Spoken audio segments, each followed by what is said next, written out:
Do you agree? Well, look, what the president has said is that if the Democrats, in particular Kamala Harris and her leadership, if they really believe that climate change is serious, what they would be doing is more manufacturing and more energy production in the United States of America, and that's not what they're doing. So clearly, Kamala Harris herself doesn't believe her own rhetoric on this. If she did, she would actually agree with Donald Trump's energy policies. Now, something Governor Walz said I think is important to touch upon, because when we talk about clean energy, I think that's a slogan that often the Democrats will use here. And I'm talking, of course, about the Democratic leadership. And the real issue is that if you're spending hundreds of millions or even billions of dollars of American taxpayer money on solar panels that are made in China, number one, you're going to make the economy dirtier. We should be making more of those solar panels here in the United States of America. Some of them are, Tim, but a lot of them are being made overseas in China, especially the components that go into those solar panels. So if you really want to make the environment cleaner, you've got to invest in more energy production. We haven't built a nuclear facility, I think, one in the past 40 years. Senator. Natural gas, we got to invest more in it. Kamala Harris has done the opposite. That's raised energy prices and also meant that we're doing Senator, worse by the climate. Senator, your time is up. Governor, would you like to respond? Well, look, we're producing more natural gas than we ever have. There's no moratorium on that. We're producing more oil. But the folks know, and like I said again, these are not liberal folks. These are not folks that are Green New Deal folks. These are farmers that have been drought one year, massive flooding the next year. They understand that it makes sense. Look, our #1 export cannot be topsoil from erosion from these massive storms. We saw it in Minnesota this summer. And thinking about how do we respond to that, we're thinking ahead on this. And what Kamala Harris has been able to do in Minnesota, we're starting to weatherproof some of these things. The infrastructure law that was passed allows us to think about mitigation in the future. How do we make sure that we're protecting by burying our power lines? How do we make sure that we're protecting lakefronts and things that we're seeing more and more of? But to call it a hoax and to take the oil company executives to Mar-a-Lago, say, give me money for my campaign, and I'll let you do whatever you want. We can be smarter about that, and an all-above energy policy is exactly what she's doing, creating those jobs right here. Governor, your time is up. The overwhelming consensus among scientists is that the Earth's climate is warming at an unprecedented rate. Margaret? Thank you, Nora. We're going to turn now to immigration. The crisis at the U.S.-Mexico border consistently ranks as one of the top issues for American voters. Senator Vance, your campaign is pledging to carry out the largest mass deportation plan in American history and to use the U.S. military to do so. Could you be more specific about exactly how this will work? For example, would you deport parents who have entered the U.S. illegally and separate them from any of their children who were born on U.S. soil? You have 2 minutes. So first of all, Margaret, before we talk about deportations, we have to stop the bleeding. We have a historic immigration crisis because Kamala Harris started and said that she wanted to undo all of Donald Trump's border policies.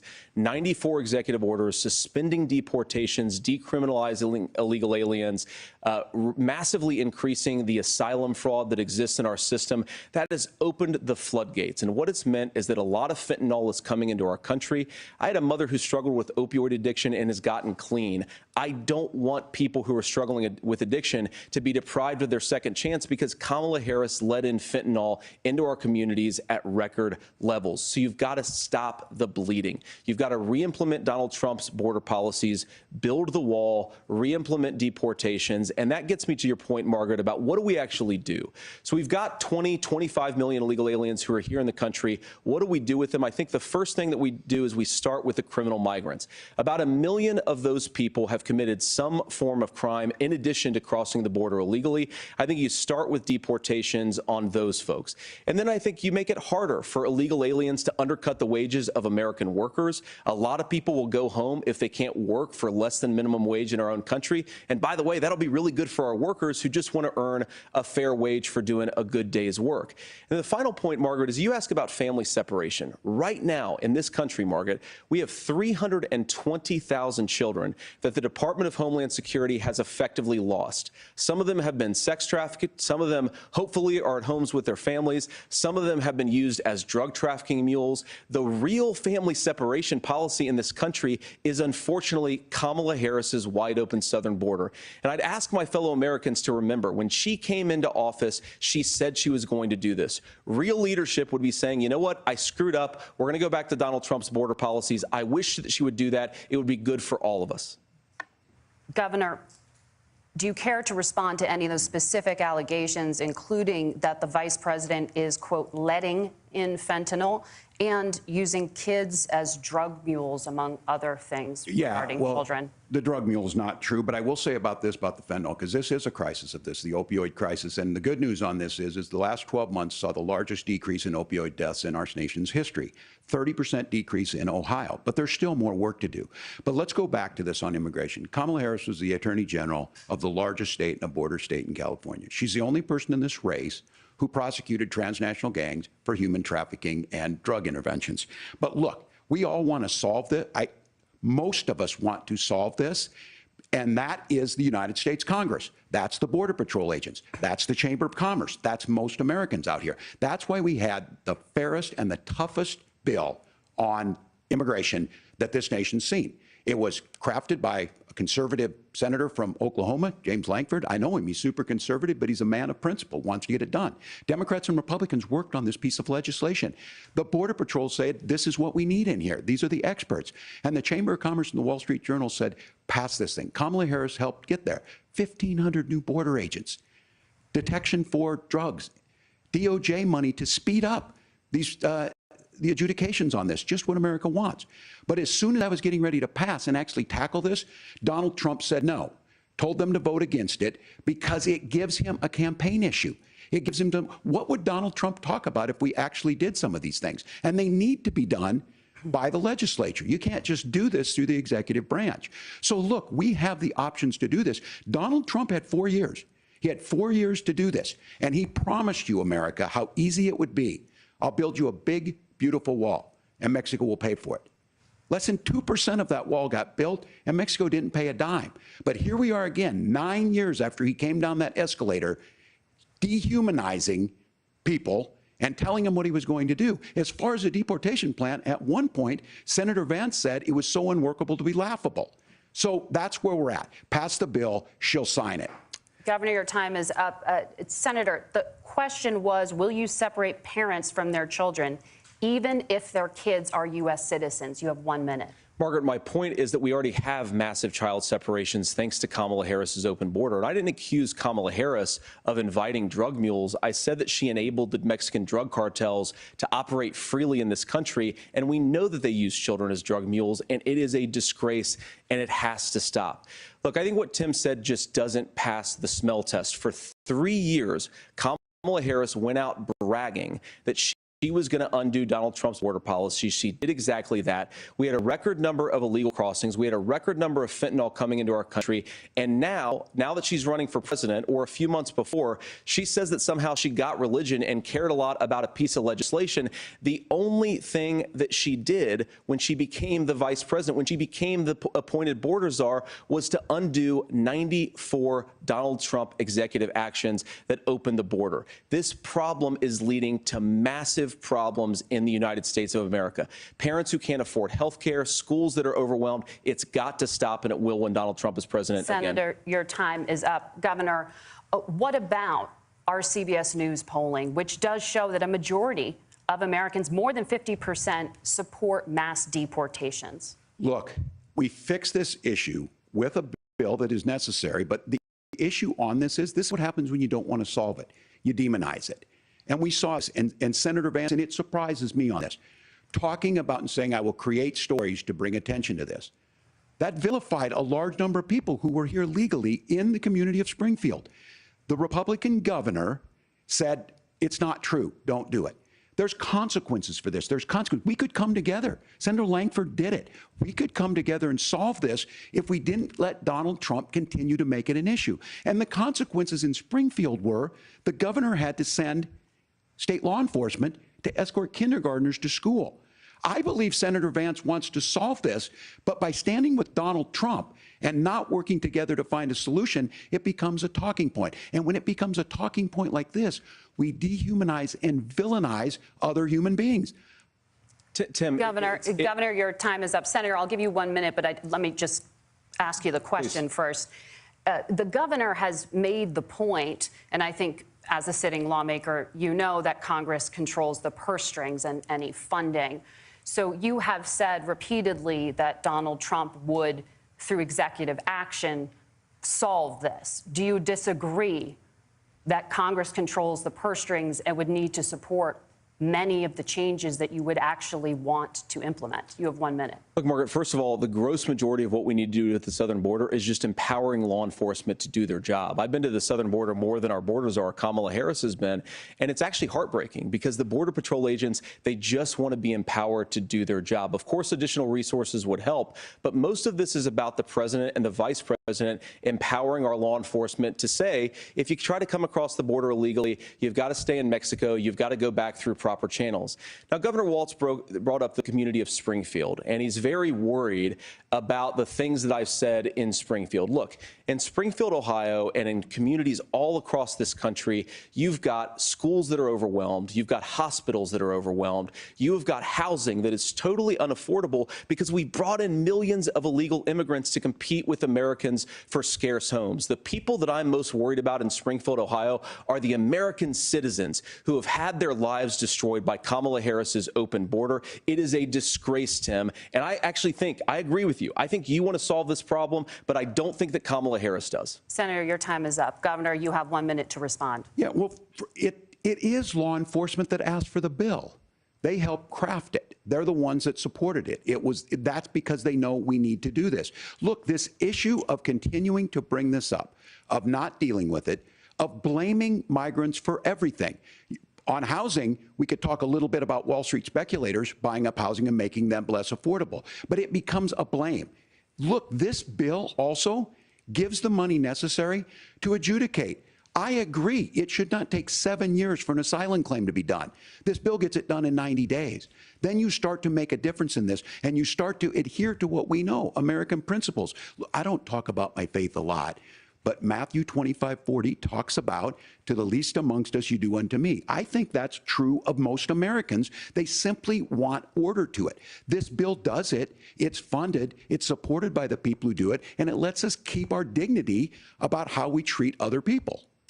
Thank you, Governor. And just to clarify for our viewers, Springfield, Ohio does have a large number of Haitian migrants who have legal status, temporary protected status. Well, Margaret, but thank you, Senator. We have so much to get to. Margaret, I think it's important because we're going to turn now to the economy. Thank you, Margaret. The rules were that you guys weren't going to fact check, and since you're fact checking me, I think it's important to say what's actually going on. So there's an application called the CBP One app, where you can go on as an illegal migrant, apply for asylum or apply for parole, and be granted legal status at the wave of a Kamala Harris open border wand. That is not a person coming in, applying for a green card and waiting for 10 years. That is the facilitation of illegal immigration, Margaret, by our own leadership. Thank you, Senator, for describing the legal process. We have so much to get to, Senator. Those laws have been on the books since 1990. Thank you, gentlemen. The CBP One app has not been on the books since 1990. It's something that Kamala Harris created, Margaret. Gentlemen, the audience can't hear you because your mics are cut. We have so much we want to get to. Thank you for explaining the legal process. Nora. Thank you, Margaret. The economy is a top concern for voters. Each of your campaigns has released an economic plan, so let's talk about the specifics. Governor Walz, Vice President Harris unveiled a plan that includes billions in tax credits for manufacturing, housing, and a renewed child tax credit. The Wharton School says your proposals will increase the nation's deficit by $1.2 trillion. How would you pay for that without ballooning the deficit? Governor, I'll give you 2 minutes. Yeah, thank you. And Kamala Harris and I do believe in the middle class because that's where we come from. We both grew up in that. We understand. So those of you out there listening tonight, you're hearing a lot of stuff back and forth, and it's good. It's healthy. That's what this is supposed to happen. You should be listening. How's this going to impact me? The bold forward plan that Kamala Harris put out there is talking about this housing issue. The one thing is there's 3 million new houses proposed under this plan with down payment assistance on the front end to get you in a house. A house is much more than just an asset to be traded somewhere. It's foundational to where you're at. And then making sure that the things you buy every day, whether they be prescription drugs or other things, that there's fairness in that. Look, the $35 insulin is a good thing, but it costs $5 to make insulin. They were charging $800 before this law went into effect. As far as the housing goes, I've seen it in Minnesota. 12% more houses in Minneapolis, prices went down on rent 4%. It's working. And then making sure tax cuts go to the middle class. $6,000 child tax credit, we have one in Minnesota, reduces childhood poverty by 1/3. We save money in the long run, and we do the right thing for families. And then getting businesses off the ground. The law as it stands right now is $5,000 tax credit for small business, increasing that to $50,000. Now, this is a philosophical difference between us. Donald Trump made a promise, and I'll give you this. He kept it. He took folks to Mar-a-Lago, said, you're rich as hell, I'm going to give you a tax cut. He gave the tax cuts that predominantly went to the top class. What happened there was an $8 trillion increase in the national debt, the largest ever. Now he's proposing a 20% consumption or sales tax on everything we bring in. Everyone agrees, including businesses, it would be destabilizing it would increase inflation and potentially lead to a recession. Look, this is simple for you. Where are we going? Kamala Harris has said to do the things she wants to do, we'll just ask the wealthiest to pay their fair share. When you do that, our system works best, more people are participating in it, and folks have the things that they need. Senator, I want to give you a moment to respond on that. But similarly, the Wharton School has done an analysis of the Trump plan and says it would increase the nation's deficit by $5.8 trillion. My question is the same for you. How do you pay for all that without ballooning the deficit? I'll give you 2 minutes. Well, first of all, you're going to hear a lot from Tim Walz this evening, and you just heard it in the answer, a lot of what Kamala Harris proposes to do. And some of it, I'll be honest with you, it even sounds pretty good. Here's what you won't hear, is that Kamala Harris has already done it. Because she's been the vice president for 3.5 years. She had the opportunity to enact all of these great policies. And what she's actually done instead is drive the cost of food higher by 25%, drive the cost of housing higher by about 60%.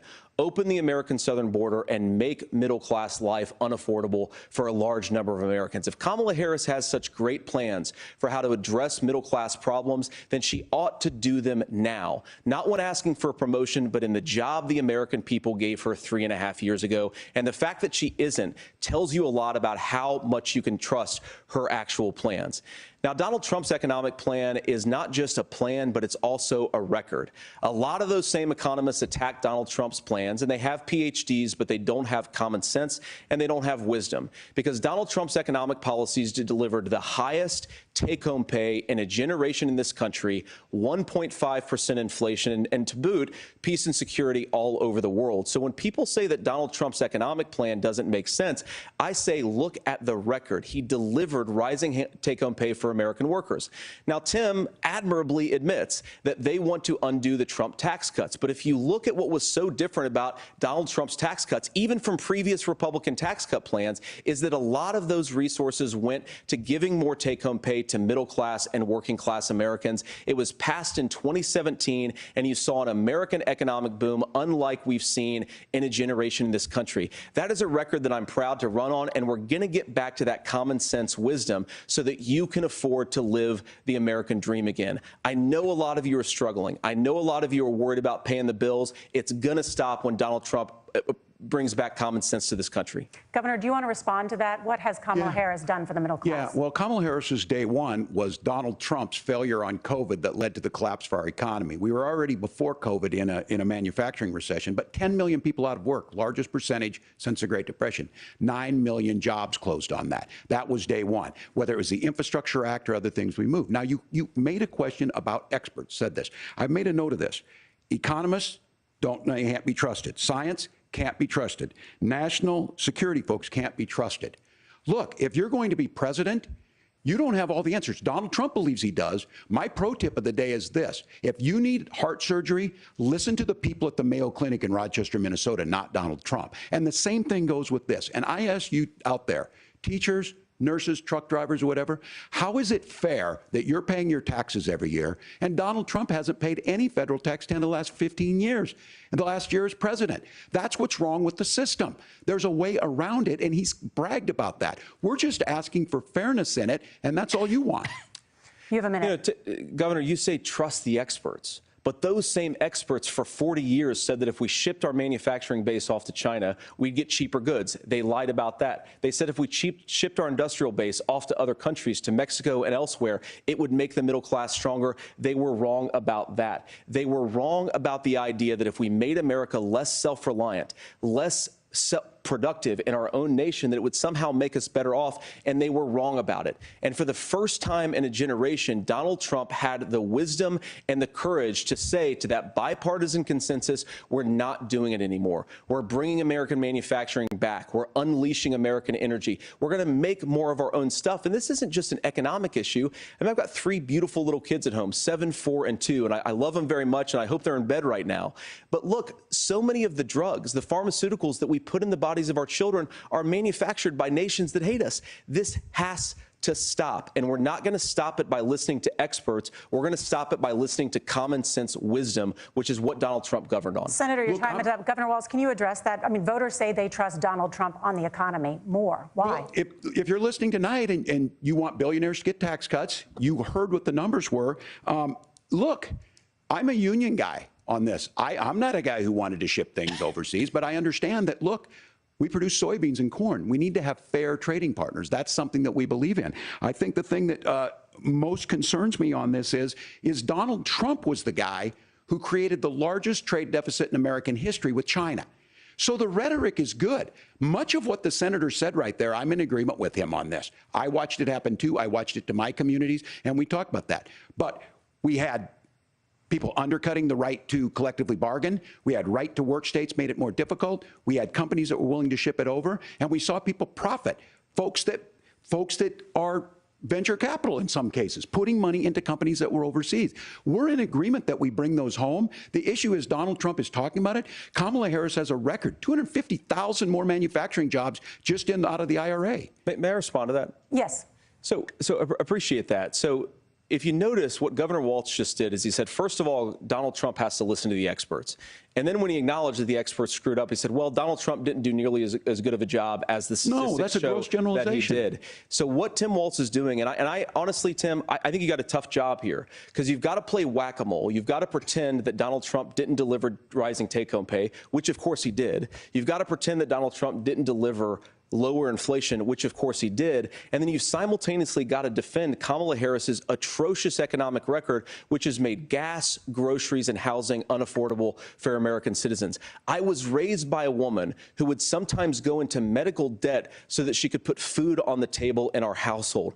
I know what it's like to not be able to afford the things that you need to afford. We can do so much better. To all of you watching, we can get back to an America that's affordable again. We just got to get back to common sense economic principles. I hope we have a conversation on health care then. Senator, Governor. Please. Thank you. Margaret?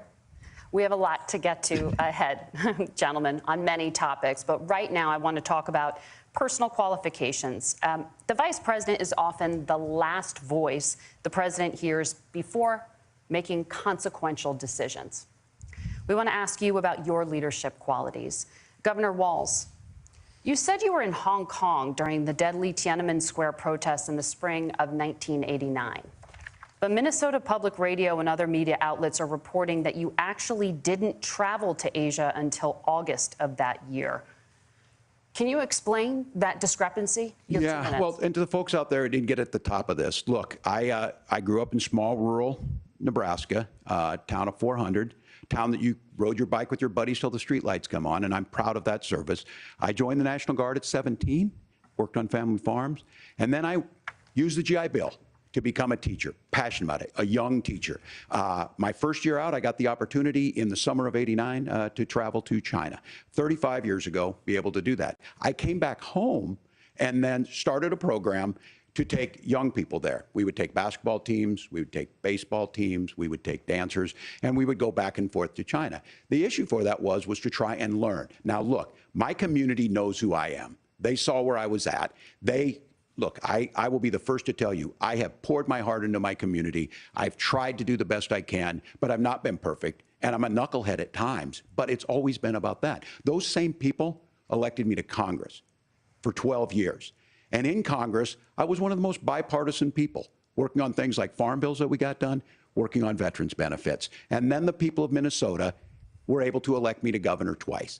So look, my commitment has been from the beginning to make sure that I'm there for the people, to make sure that I get this right. I will say more than anything, many times I will talk a lot, I will get caught up in the rhetoric, but being there, the impact it made, the difference it made in my life, I learned a lot about China. I hear the critiques of this. I would make the case that Donald Trump should have come on one of those trips with us. I guarantee you he wouldn't be praising Xi Jinping about COVID, and I guarantee you he wouldn't start a trade war that he ends up losing. So this is about trying to understand the world. It's about trying to do the best you can for your community, and then it's putting yourself out there and letting your folks understand what it is. My commitment, whether it be through teaching, which I was good at, or whether it was being a good soldier or was being a good member of Congress, those are the things that I think are the values that people care about.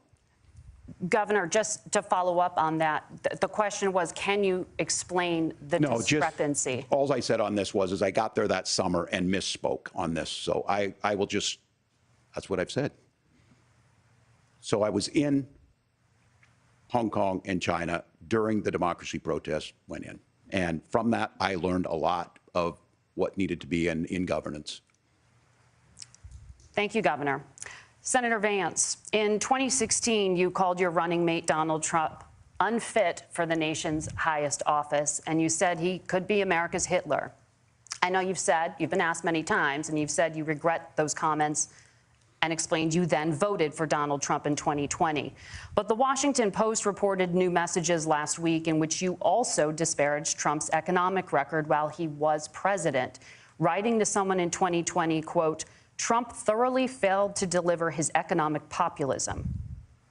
You're now his running mate, and you've shifted many of your policy stances to align with his.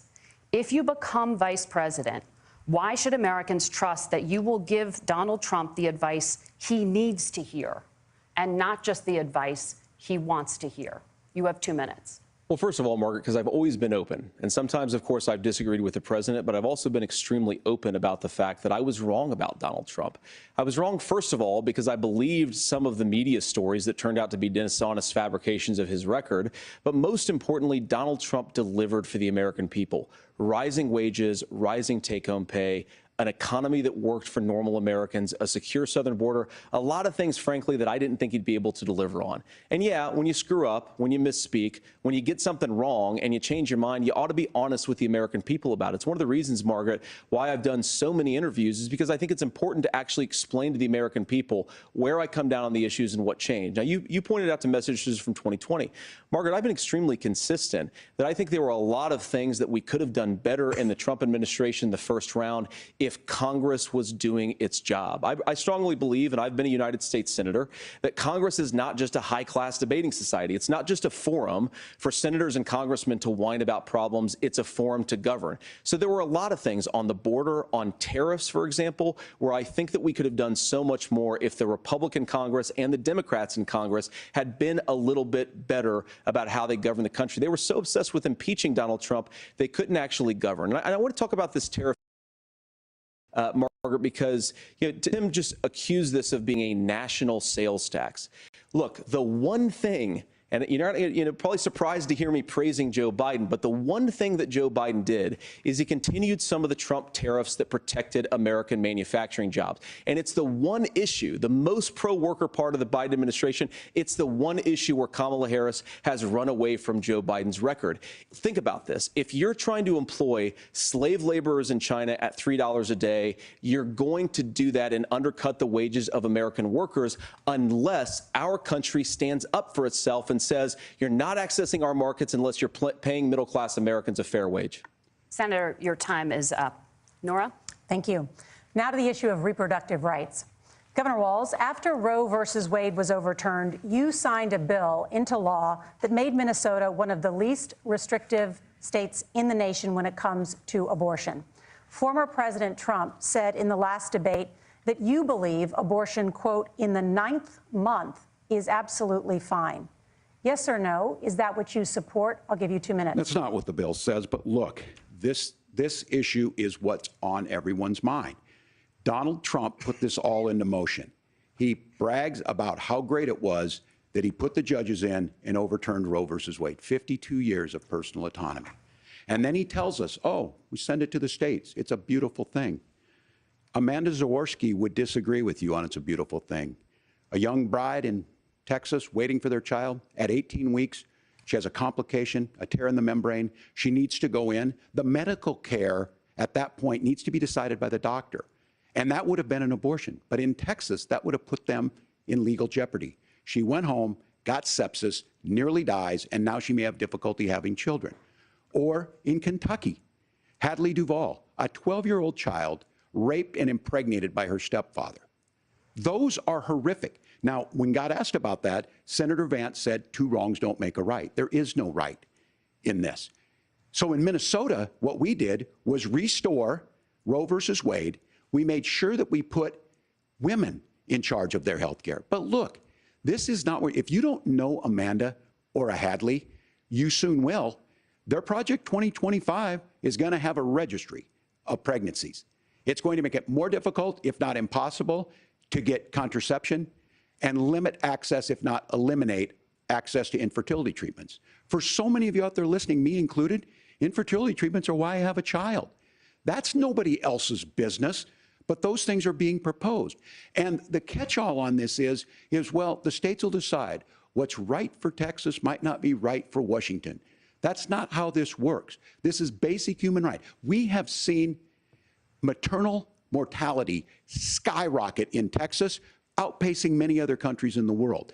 This is about health care. In Minnesota, we are ranked first in health care for a reason. We trust women, we trust doctors. Senator, do you want to respond to the governor's claim? Will you create a federal pregnancy monitoring agency? No, Nora, certainly we won't. And I want to talk about this issue because I know a lot of Americans care about it, and I know a lot of Americans don't agree with everything that I've ever said on this topic. And, you know, I grew up in a working class family in a neighborhood where I knew a lot of young women who had unplanned pregnancies and decided to terminate those pregnancies because they feel like they didn't have any other options. And, you know, one of them is actually very dear to me. And I know she's watching tonight, and I love you. And she told me something a couple years ago that she felt like if she hadn't had that abortion, that it would have destroyed her life because she was in an abusive relationship. And I think that what I take from that as a Republican who proudly wants to protect innocent life in this country, who proudly wants to protect the vulnerable, is that my party, we've got to do so much better of a job at earning the American people's trust back on this issue where they frankly just don't trust us. And I think that's one of the things that Donald Trump and I are endeavoring to do.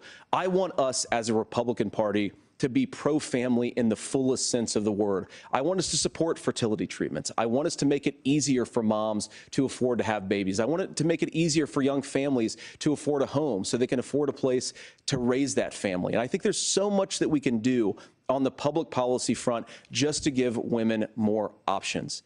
Now, of course, Donald Trump has been very clear that on the abortion policy specifically, that we have a big country and it's diverse. And California has a different viewpoint on this than Georgia. Georgia has a different viewpoint from Arizona. And the proper way to handle this, as messy as democracy sometimes is to let voters make these decisions, let the individual states make their abortion policy. And I think that's what makes the most sense in a very big, a very diverse, and let's be honest, sometimes a very, very messy and divided country.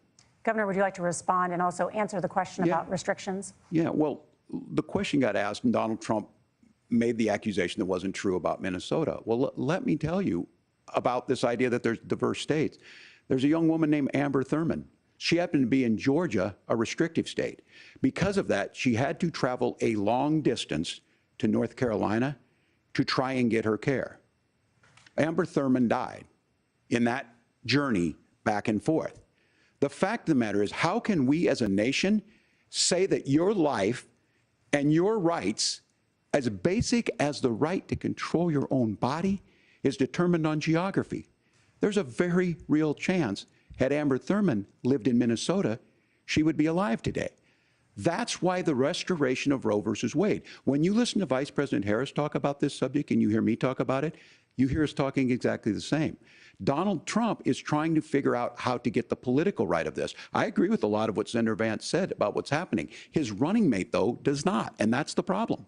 Governor, your time is up. Senator, let me ask you about that. He mentioned, it was, I think, referring to a national ban. In the past, you have supported a federal ban on abortion after 15 weeks. In fact, you said if someone can't support legislation like that, quote, you are making the United States the most barbaric pro-abortion regime anywhere in the entire world. My question is, why have you changed your position? Well, Nora, first of all, I never supported a national ban. I did when I was running for Senate in 2022 talk about setting some minimum national standard. For example, we have a partial birth abortion ban in place in this country at the federal level. I don't think anybody's trying to get rid of that, or at least I hope not, though I know that Democrats have taken a very radical pro-abortion stance. But Nora, you know, one of the things that changed is in the state of Ohio, we had a referendum in 2023, and the people of Ohio voted overwhelmingly, by the way, against my position. And I think that what I learned from that, Nora, is that we've got to do a better job at winning back people's trust. So many young women would love to have families. So many young women also see an unplanned pregnancy as something that's going to destroy their livelihood, destroy their education, destroy their relationships. And we have got to earn people's trust back. And that's why Donald Trump and I are committed to pursuing pro-family policies, making child care more accessible, making fertility treatments more accessible, because we've got to do a better job at that. And that's what real leadership is. Governor, your response. I'm going to respond on the pro-abortion piece of that. No, we're not. We're pro-women. We're pro-freedom to make your own choice. We know what the implications are to not be that. Women having miscarriages, women not getting the care, physicians feeling like they may be prosecuted for providing that care. And as far as making sure that we're educating our children and giving them options, Minnesota's a state with one of the lowest teen pregnancy rates.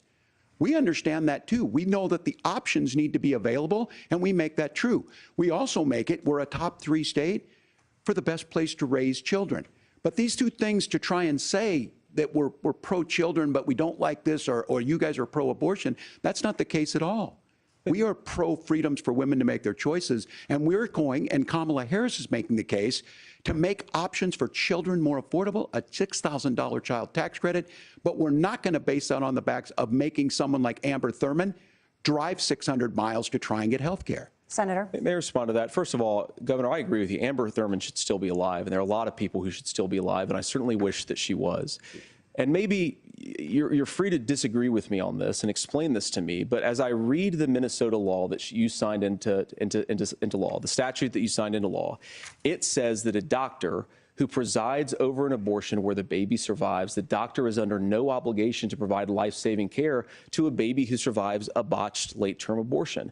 That is, I think, whether you're pro-choice or pro-abortion, that is fundamentally barbaric. And that's why I use that word, Nora, is because some of what we've seen, do you want to force Catholic hospitals to perform abortions against their will? Because Kamala Harris has supported suing Catholic nuns to violate their freedom of conscience. We can be a big and diverse country where we respect people's freedom of conscience and make the country more pro-baby and pro-family. But please.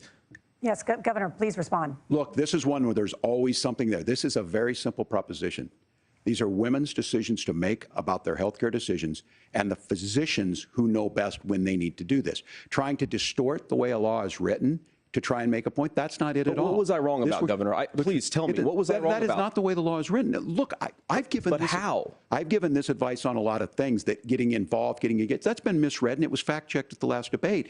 But the point on this is there's a continuation of these guys to try and tell women or to get involved. I use this line on this, just mind your own business on this. Things worked best when Roe versus Wade was in place. When we do a restoration of Roe, that works best. That doesn't preclude us from increasing funding for children. It doesn't increase us from making sure that once that child's born, like in Minnesota, they get meals, they get early childhood education, they get health care.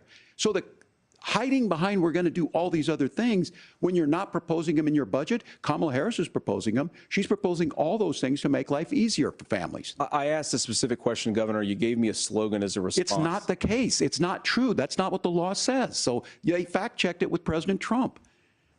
Gentlemen, there's a lot to discuss. We have to move on, and we're going to be right back with much more of the CBS News vice presidential debate in just a moment.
Welcome back to the CBS News vice presidential debate. We want to turn now to America's gun violence epidemic. The leading cause of death for children and teens in America is by firearms. Senator Vance, you oppose most gun legislation that Democrats claim would curb gun violence. You oppose red flag gun laws and legislation to ban certain semi-automatic rifles, including AR-15s. So let me ask you, earlier this year, for the first time, the parents of a school shooter were convicted of involuntary manslaughter and sentenced to 10 years in prison. Do you think holding parents responsible could curb mass shootings? I'll give you 2 minutes. Yeah, well, Nora, on that particular case, I don't know the full details, but I certainly trust local law enforcement and local authorities to make those decisions. I think in some cases the answer is going to be yes, and in some cases the answer is going to be no. And the details really matter here, of course. For example, if a kid steals a gun, that's going to be different than if a parent hands over a gun knowing that their kid is potentially dangerous. But look, I want to just sort of speak as a father of 3 beautiful little kids, and our oldest is now in 2nd grade. And like a lot of parents, we send our kids to school with such hope and such joy and such pride at their little faces on the first day of school. And we know, unfortunately, that a lot of kids are going to experience this terrible epidemic of gun violence. And of course, our hearts go out to the families that are affected by this terrible stuff. And we do have to do better. And I think that Governor Walz and I actually probably agree that we need to do better on this. The question is just, how do we actually do it? Now, here's something that really bothers me and worries me about this epidemic of violence. The gross majority, close to 90% in some of the statistics I've seen, of the gun violence in this country is committed with illegally obtained firearms. And while we're on that topic, we know that thanks to Kamala Harris's open border, we've seen a massive influx in the number of illegal guns run by the Mexican drug cartels. So that number, the amount of illegal guns in our country is higher today than it was 3.5 years ago. But what do we do about the schools? What do we do to protect our kids? And I think the answer is, and I say this not loving the answer, because I don't want my kids to go to school in a school that feels unsafe or where there are visible signs of security. But I unfortunately think that we have to increase security in our schools. We have to make the doors lock better. We have to make the doors stronger.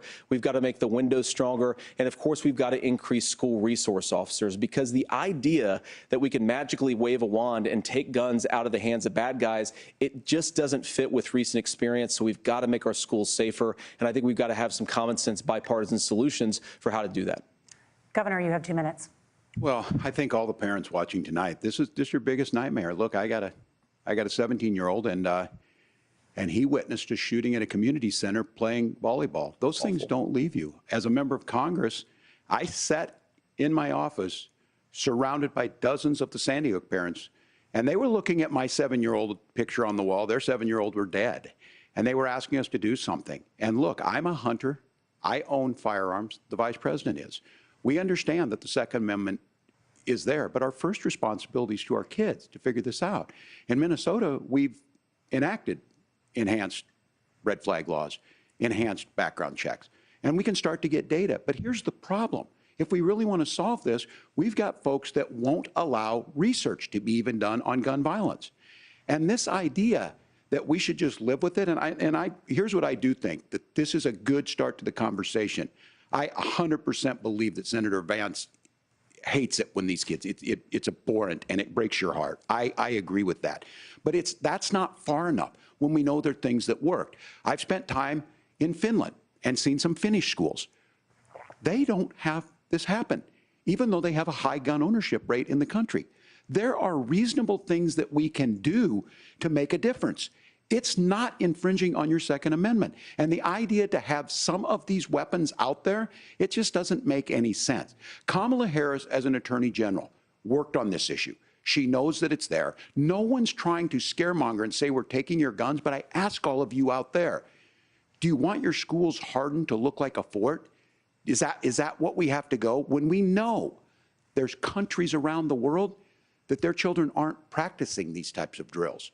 They're being kids. We owe it to them to get a fix. These are things that shouldn't be that difficult. You can still keep your firearms, and we can make a difference. We have to. If you're listening tonight, this breaks your heart. Senator. Tim, first of all, I didn't know that your 17-year-old witnessed a shooting. I'm sorry about that, and I hope that he's doing okay. Christ have mercy. It is awful. And I appreciate what Tim said, actually, about Finland, because I do think it illustrates some of the frankly, weird differences between our own country's gun violence problem and Finland. Okay, first of all, we have way higher rates of mental health abuse, or mental health substance abuse. We have way higher rates of depression, way higher rates of anxiety. We unfortunately have a mental health crisis in this country that I really do think that we need to get to the root causes of, because I don't think it's the whole reason why we have such a bad gun violence problem, but I do think it's a big piece of it. Another driver of the gun violence epidemic, especially that affecting our kids, it doesn't earn as many headlines, but is the terrible gun violence problem in a lot of our big cities. And this is why we have to empower law enforcement to arrest the bad guys, put them away, and take gun offenders off the streets. I think there's a whole host of things that we can do here, but I do think at our schools we've got to talk about more security. Senator, thank you. Governor, you previously opposed an assault weapons ban, but it's only later in your political career did you change your position. Why? Yeah, I sat in that office with those Sandy Hook parents. I've become friends with school shooters. I've seen it. Look, the NRA, I was an NRA guy for a long time. They used to teach gun safety.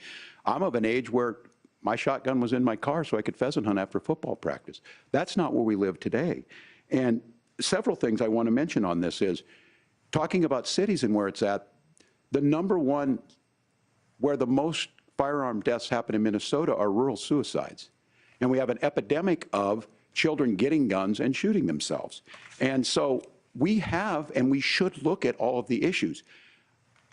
Making sure folks have health care and all that, but I want to be very careful. This idea of stigmatizing mental health, just because you have a mental health issue doesn't mean you're violent. And I think what we end up doing is we start looking for a scapegoat. Sometimes it just is the guns. It's just the guns, and there are things that you can do about it. But I do think that this is one, and I think this is a healthy conversation. I think there's a capacity to find solutions on this that work, protect Second Amendment, protect our children. That's our priority. Gentlemen, thank you. Margaret? Thank you, Nora. Let's turn now to the top contributor to inflation, the high cost of housing and rent. There's a shortage of more than 4 million homes in the United States, and that contributes to the high housing prices. Governor Walz, the Harris campaign promises a $25,000 down payment assistance for first-time home buyers and a $10,000 tax credit. They also promise to build 3 million new homes.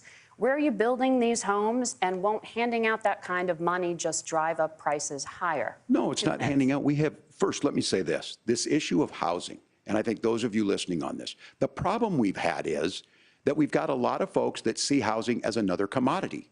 It can be bought up, it can be shifted, it can be moved around. Those are not folks living in those houses. Those of you listening tonight, that house is a big deal. I bought and owned one house in my life.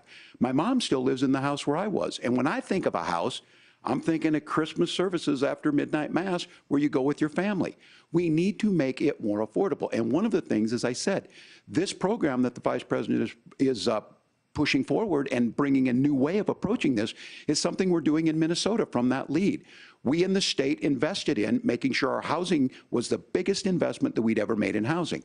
It starts to make it easier. We cut some of the red tape. Local folks, look, we can't do it at the federal level, but local folks make it easier to build those homes. And then that down payment assistance. I can tell all of you out there, one of the, certainly for me, using the GI Bill was one thing, but a veteran's home loan, the big thing about a veteran's home loan is you don't have to pay the down payment.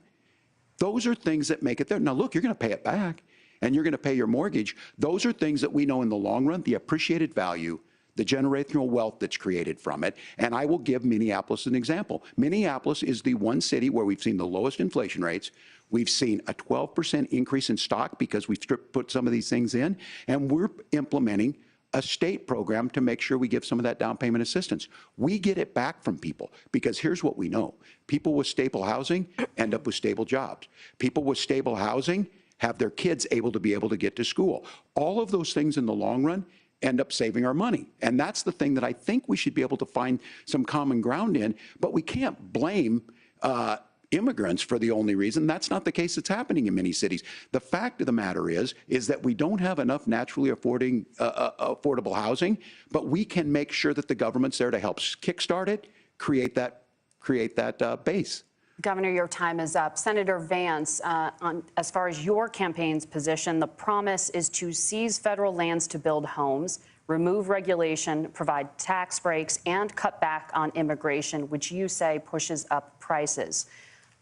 Where are you going to build all the new homes you're promising, and what part of any of this plan will provide immediate relief? You have 2 minutes. Well, first of all, Tim just said something that I agree with. We don't want to blame immigrants for higher housing prices, but we do want to blame Kamala Harris for letting in millions of illegal aliens into this country, which does drive up costs, Tim.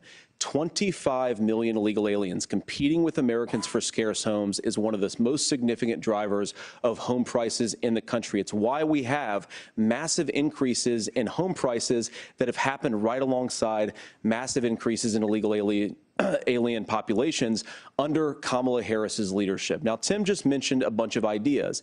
Now, some of those ideas I actually think are halfway decent, and some of them I disagree with. But the most important thing here is Kamala Harris is not running as a newcomer to politics. She is the sitting vice president. If she wants to enact all of these policies to make housing more affordable, I invite her to use the office that the American people already gave her, not sit around and campaign and do nothing while Americans find the American dream of homeownership completely unaffordable.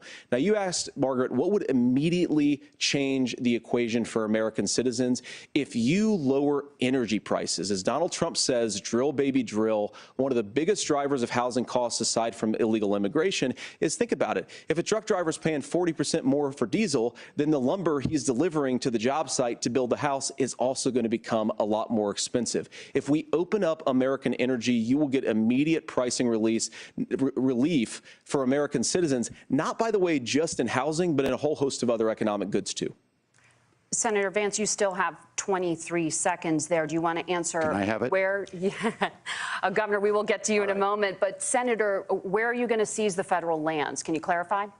Well, what Donald Trump has said is we have a lot of federal lands that aren't being used for anything. They're not being used for a national park. They're not being used, and they could be places where we build a lot of housing. And I do think that we should be opening up building in this country. We have a lot of land that could be used. We have a lot of Americans that need homes. We should be kicking out illegal immigrants who are competing for those homes, and we should be building more homes for the American citizens who deserve to be here. Senator, your time is up. Governor, I do want to let you respond to the allegation that the vice president is letting in Well, of course, that's not true. And again, you have the facts. I guess we agreed not to fact check. I'll check it. That, look, crossings are down compared to when Donald Trump left office. But it's, again, blaming and not trying to find the solution. I was going to ask, though, on this question, are we going to drill and build houses in the same federal land? And I think when people hear federal lands, these are really important pieces of land. Now, Minnesota doesn't have a lot of federal lands. I know in the western part of the countries we do. There's not a lot of federal lands in and around Minneapolis, for example. So the issue is I don't understand the federal lands issue unless we see this, and I worry about this as someone who cares deeply about our national parks and our federal lands. Look, Minnesota, we protect these things. We've got about 20% of the world's fresh water. These lands protect. They're there for a reason. They belong to all of us. But again, this is when you view housing and you view these things as commodities. Like, there's a chance to make money here. Let's take this federal land and let's sell it to people for that. I think there's better ways to do this. We've seen it in Minnesota. We're able to refurbish some of these houses. We're able to make some investments. That gets people in. And I'm still on the fact on this. Economists, Senator Vance, you said you don't like the economists. Which economists are saying that it is immigrants that's adding to the cost? Governor, your time is up. But Senator, on that point, I'd like for you to clarify. There are many contributing factors to high housing costs. What evidence do you have that migrants are part of this problem? Well, there's a Federal Reserve study that we're happy to share after the debate. We'll put it up on social media, actually, that really drills down on the connection between increased levels of migration, especially illegal immigration, and higher housing prices. Now, of course, Margaret, that's not the entire driver of higher housing prices. It's also the regulatory regime of Kamala Harris. Look, we are a country of builders. We're a country of doers. We're a country of explorers. But we increasingly have a federal administration that makes it harder to develop our resources resources, makes it harder to build things, and wants to throw people in jail for not doing everything exactly as Kamala Harris says they have to do. And what that means is that you have a lot of people who would love to build homes who aren't able to build homes. I actually agree with Tim Walz. We should get out of this idea of housing as a commodity. But the thing that has most turned housing into a commodity is giving it away to millions upon millions of people who have no legal right to be here. What are the federal regulations? I deal with this as a governor. You can very quickly reply. I'm sorry. I get this as a governor, and I don't necessarily disagree with that, that in some cases, many of those are local, many of them are state. I don't know which ones are federal, but I think whenever we talk regulations, people think they can get rid of them. I think you want to be able to get out of your house in a fire. I think you want to make sure that it's fireproof and those types of things. So which are the regulations? Because the vice president's not responsible for those. Congress writes those. Governor, thank you. Gentlemen, we have a lot to get to. You're passionate about the housing crisis, I can tell. But Nora? Thank you. One of the top problems facing Americans is the high cost of health care. Senator Vance, at the last presidential debate, former President Trump was asked about replacing the Affordable Care Act. In response, he said, "I have concepts of a plan." Since then, Senator, you've talked about changing how chronically ill Americans get health insurance. Can you explain how that would work? And can you guarantee that Americans with pre-existing conditions won't pay more? I'll give you 2 minutes. Well, of course, we're going to cover Americans with pre-existing conditions. In fact, a lot of my family members have gotten health care. I believe, members of my family actually got private health insurance, at least for the first time, switched off of Medicaid onto private insurance for the first time under Donald Trump's leadership. And I think that, a lot of people have criticized this concepts of a plan remark. Look, it's very simple common sense. I think as Tim Walz knows from 12 years in Congress, you're not going to propose a 900-page bill standing on a debate stage. It would bore everybody to tears, and it wouldn't actually mean anything because part of this is the give and take of bipartisan negotiation. Now, when Donald Trump was actually president, and again, he has a record to be proud of, prescription drugs fell in 2018 for the first time in a very long time. Under Kamala Harris's leadership, prescription drugs are up about 7%. Under Donald Trump's entire 4 years, they were up about 1.5%.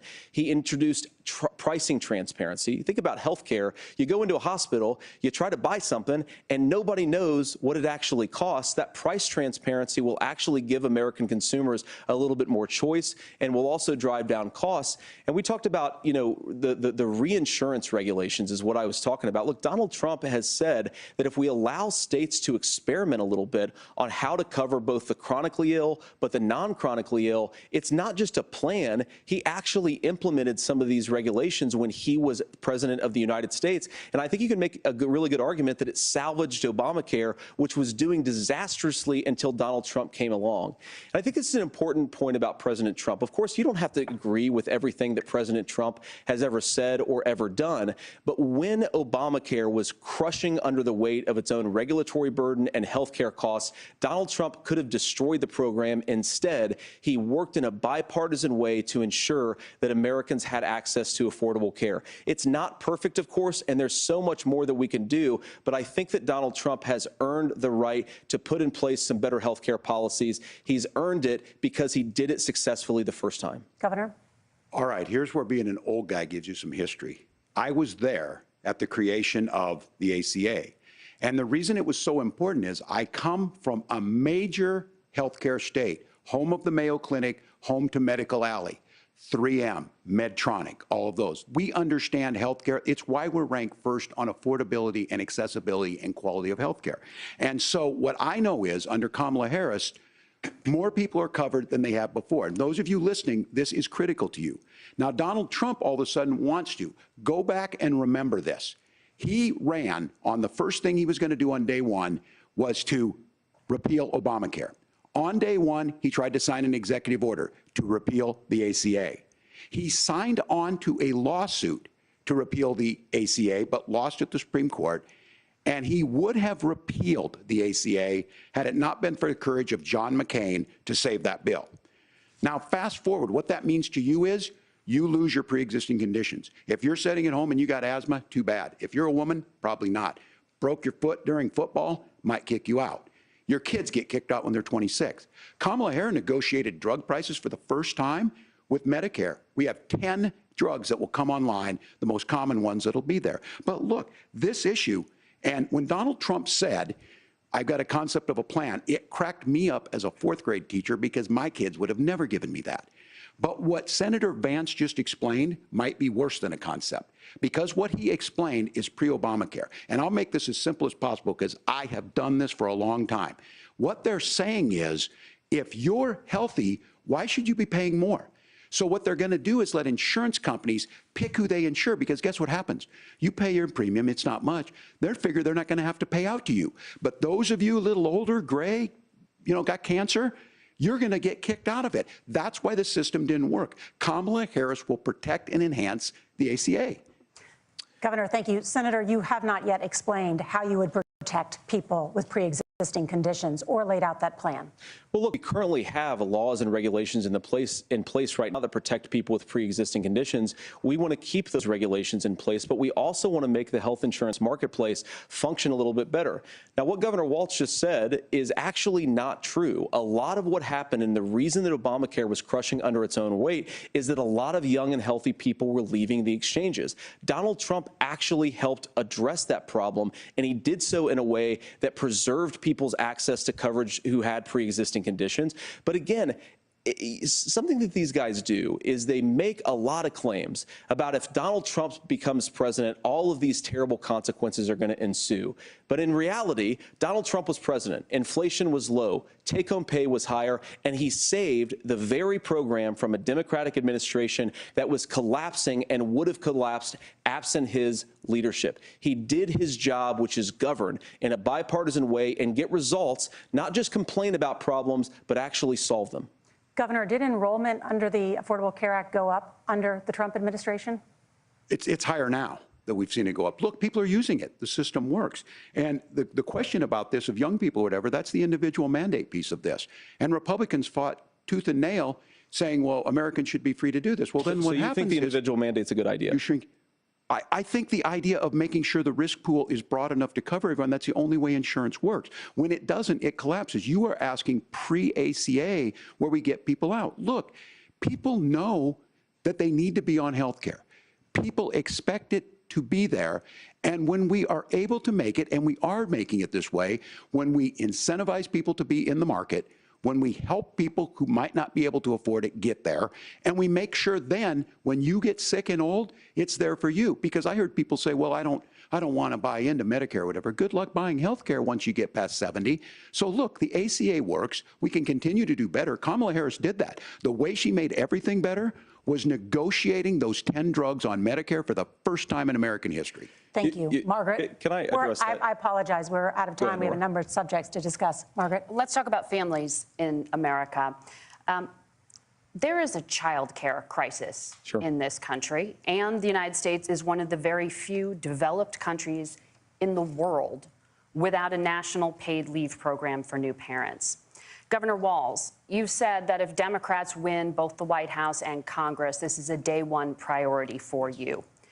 How long should employers be required to pay workers while they are home taking care of their newborns? You have 2 minutes. Yeah, well, that's negotiable, and that's what Congress works. But here's what the deal is. Americans sitting out there right now, you may work for a big company. Look, we're home in Minnesota to some of the largest Fortune 500 companies. Kamala Harris knows that in California. Those companies provide paid family and medical leave. One is, I think they're moral and they think it's a good thing, but it also keeps their employees healthy. We in Minnesota passed a paid family and medical leave. You have a child, and I had to go back to work 5 days after my kids were born. This allows you to stay home a certain amount of time. What we know is that gets the child off to a better start, the family works better, we stay in their employers, we get more consistency in that. So Kamala Harris has made it a priority. We implemented it in Minnesota and we see growth. That's how you become a pro-business state. But the negotiations on it, and here's the issue, those big companies are able to offer it. Those of you out there who don't have it, just imagine what happens if you get cancer or your child gets sick. We know what happens. You end up staying home. In some places, that means no paycheck because you've got no protection on that. This is the case of an economy that Donald Trump has set for the wealthiest amongst us. He's willing to give those tax breaks to the wealthiest. He's willing to say, bust those unions up, do whatever. What we're saying is the economy works best when it works for all of us. And so a paid family medical leave program, and I will tell you, go to the families or go to the businesses and ask them. As far as childcare on this, you have to take it at both the supply and the demand side. You can't expect the most important people in our lives to take either our children or our parents to get paid the least amount of money. And we have to make it easier for folks to be able to get into that business and then to make sure that folks are able to pay for that. We were able to do it in Minnesota, and I'm still telling you this. We were listed as the best state. We're still in crisis on this. A federal program of paid family and medical leave and help with this will enhance our workforce, enhance our families, and make it easier to have the children that you want. Governor, your time is up. Senator, do you support a national paid leave program? And if so, for how long should employers be mandated to pay their employees while they are home taking care of their newborn? You have 2 minutes. Yeah, well, first of all, Margaret, a number of my Republican colleagues and some Democrats, too, have worked on this issue. And I think there is a bipartisan solution here because a lot of us care about this issue. I mean, look, I speak from this very personally because I'm married to a beautiful woman who is an incredible mother to our 3 beautiful kids, but is also a very, very brilliant corporate litigator. And I'm so proud of her. But being a working mom, even for somebody with all of the advantages of my wife, is extraordinarily difficult. And it's not just difficult from a policy perspective. She actually had access to paid family leave because she worked for a bigger company. But the cultural pressure on young families and especially young women, I think makes it really hard for people to choose the family model they want. A lot of young women would like to go back to work immediately. Some would like to spend a little time home with the kids. Some would like to spend longer at home with the kids. We should have a family care model that makes choice possible. And I think this is a very important substantive difference between Donald Trump and Kamala Harris's approach. I mean, look, if you look at the federal programs that we have that support paid family leave right now, the Community Development Block Grant, and there's another block grant program that spends a lot of money from the federal government. These programs only go to one kind of child care model. Let's say you'd like your church maybe to help you out with child care. Maybe you live in a rural area or an urban area and you'd like to get together with families in your neighborhood to provide child care in the way that makes the most sense. You don't get access to any of these federal monies. We want to promote choice in how we deliver family care and how we promote child care because, look, it is unacceptable. And, you know, of course, Tim and I have been on the campaign trail a lot the past 7 or 8 weeks. And one of the biggest complaints I hear from young families is people who feel like they don't have options, like they're choosing between going to work or taking care for their kids. That is an incredible burden to put on American families. We're the only country that does it. I think we could do a heck of a lot better. Senator, thank you. You have also said, Senator Vance, many things about the American family. The Federal Reserve says parents will spend nearly as much on child care as they do on housing each month. So I want to get your thoughts on this. President Trump recently said, as much as child care is talked about as being expensive, it's relatively speaking not very expensive compared to the kinds of numbers we'll be taking in. Is President Trump committed to the $5,000 per child tax credit that you have described? You have 1 minute. Well, what President Trump said, Margaret, I just want to defend my running mate here a little bit, is that we're going to be taking in a lot of money by penalizing companies for shipping jobs overseas and penalizing countries who employ slave laborers and then ship their products back into our country and undercut the wages of American workers. It's the heart of the Donald Trump economic plan. Cut taxes for American workers and American families. Cut taxes for businesses that are hiring and building companies in the United States of America, but penalize companies and countries that are shipping jobs overseas. That's the heart of the economic proposal. And I think what President Trump is saying is that when we bring in this additional revenue with higher economic growth, we're going to be able to provide paid family leave, child care options that are viable and workable for a lot of American families. Can you clarify how that will solve the child care shortage? Well, because as Tim said, a lot of the child care shortage is we just don't have enough resources going into the multiple people who could be providing family care options. And we're going to have to, unfortunately, look, we're going to have to spend more money. We're going to have to induce more people to want to provide child care options for American families, because the reason it's so expensive right now is because you've got way too few people providing this very essential service. Thank you, Senator. Governor Walz, your ticket also has some child care tax credit proposals. Do you think Congress will agree to the $6,000 credit for newborns and $3,000 credit for children over the age of 6, as your campaign has promised? Is that realistic? Well, if these members of Congress are listening to anybody, I can tell you, and this is the biggest issue. Everybody listening tonight knows. I mean, I'm sure they were shocked to hear it's not that expensive. And let's be clear, whether it's $5,000 or $6,000, that pays you about 3 or 4 months. Let's be clear of where we're at on this. It's because we got out of an imbalance on this. We thought we were going to get by not paying people. I don't think Senator Vance and I are that far apart. I'm not opposed to what he's talking about on options. We've done scholarships types of things. I think we need to be open to making the case.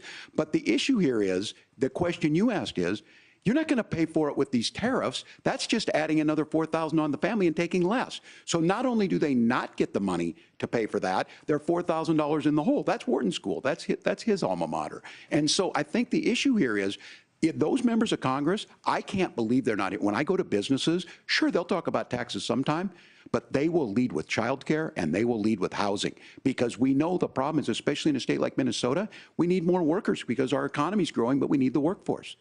Governor, thank you. We need to move on. Nora? Let's talk about the state of democracy, the top issue for Americans after the economy and inflation.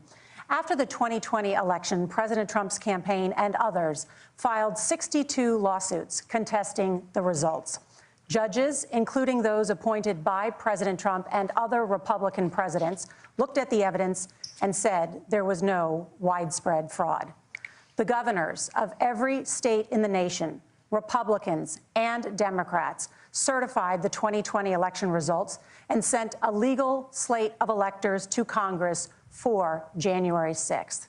Senator Vance, you have said you would not have certified the last presidential election and would have asked the states to submit alternative electors. That has been called unconstitutional and illegal. Would you again seek to challenge this year's election results, even if every governor certifies the results? I'll give you 2 minutes.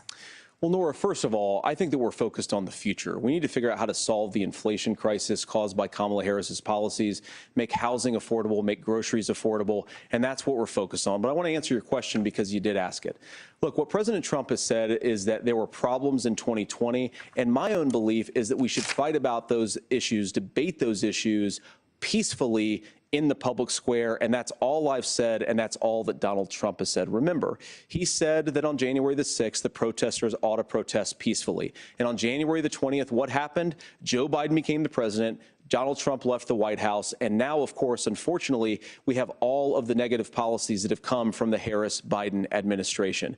I believe that we actually do have a threat to democracy in this country, but unfortunately, it's not the threat to democracy that Kamala Harris and Tim Walz want to talk about. It is the threat of censorship. It's Americans casting aside lifelong friendships because of disagreements over politics. It's big technology companies silencing their fellow citizens. And it's Kamala Harris saying that rather than debate and persuade her fellow Americans, she'd like to censor people who engage in misinformation. I think that is a much bigger threat to democracy than anything that we've seen in this country in the last 4 years, in the last 40 years. Now, I'm really proud, especially given that I was raised by 2 lifelong blue-collar Democrats, to have the endorsement of Bobby Kennedy Jr. and Tulsi Gabbard, lifelong leaders in the Democratic coalition. And of course, they don't agree with me and Donald Trump on every issue. We don't have to agree on every issue, but we're united behind a basic American First Amendment principle that we ought to debate our differences. We ought to argue about them. We ought to try to persuade our fellow Americans. Kamala Harris is engaged in censorship at an industrial scale. She did it during COVID. She's done it over a number of other issues. And that, to me, is a much bigger threat to democracy than what Donald Trump said when he said that protesters should peacefully protest on January the 6th. Governor? Well, I've enjoyed tonight's debate, and I think there was a lot of commonality here. And I'm sympathetic to misspeaking on things, and I think I might have with the senator. Me too, man. There's one though that this one is troubling to me, and I say that because I think we need to tell the story. Donald Trump refused to acknowledge this, and the fact is that I don't think we can be the frog in the pot and let the boiling water go up. He was very clear. I mean, he lost this election, and he said he didn't. 140 police officers were beaten at the Capitol that day, some with the American flag. Several later died. And it wasn't just in there. In Minnesota, a group gathered on the state Capitol grounds in St. Paul, and said, we're marching to the governor's residence and there may be casualties. The only person there was my son and his dog, who was rushed out crying by state police. That issue and Mike Pence standing there as they were chanting, hang Mike Pence. Mike Pence made the right decision. So, Senator, it was adjudicated over and over and over. I worked with kids long enough to know, and I said as a football coach, sometimes you really want to win, but the democracy is bigger than winning an election. You shake hands, and then you try and do everything you can to help the other side win. That's what was at stake here. Now, the thing I'm most concerned about is the idea that imprisoning your political opponents, already laying the groundwork for people not accepting this. And a president's words matter. A president's words matter.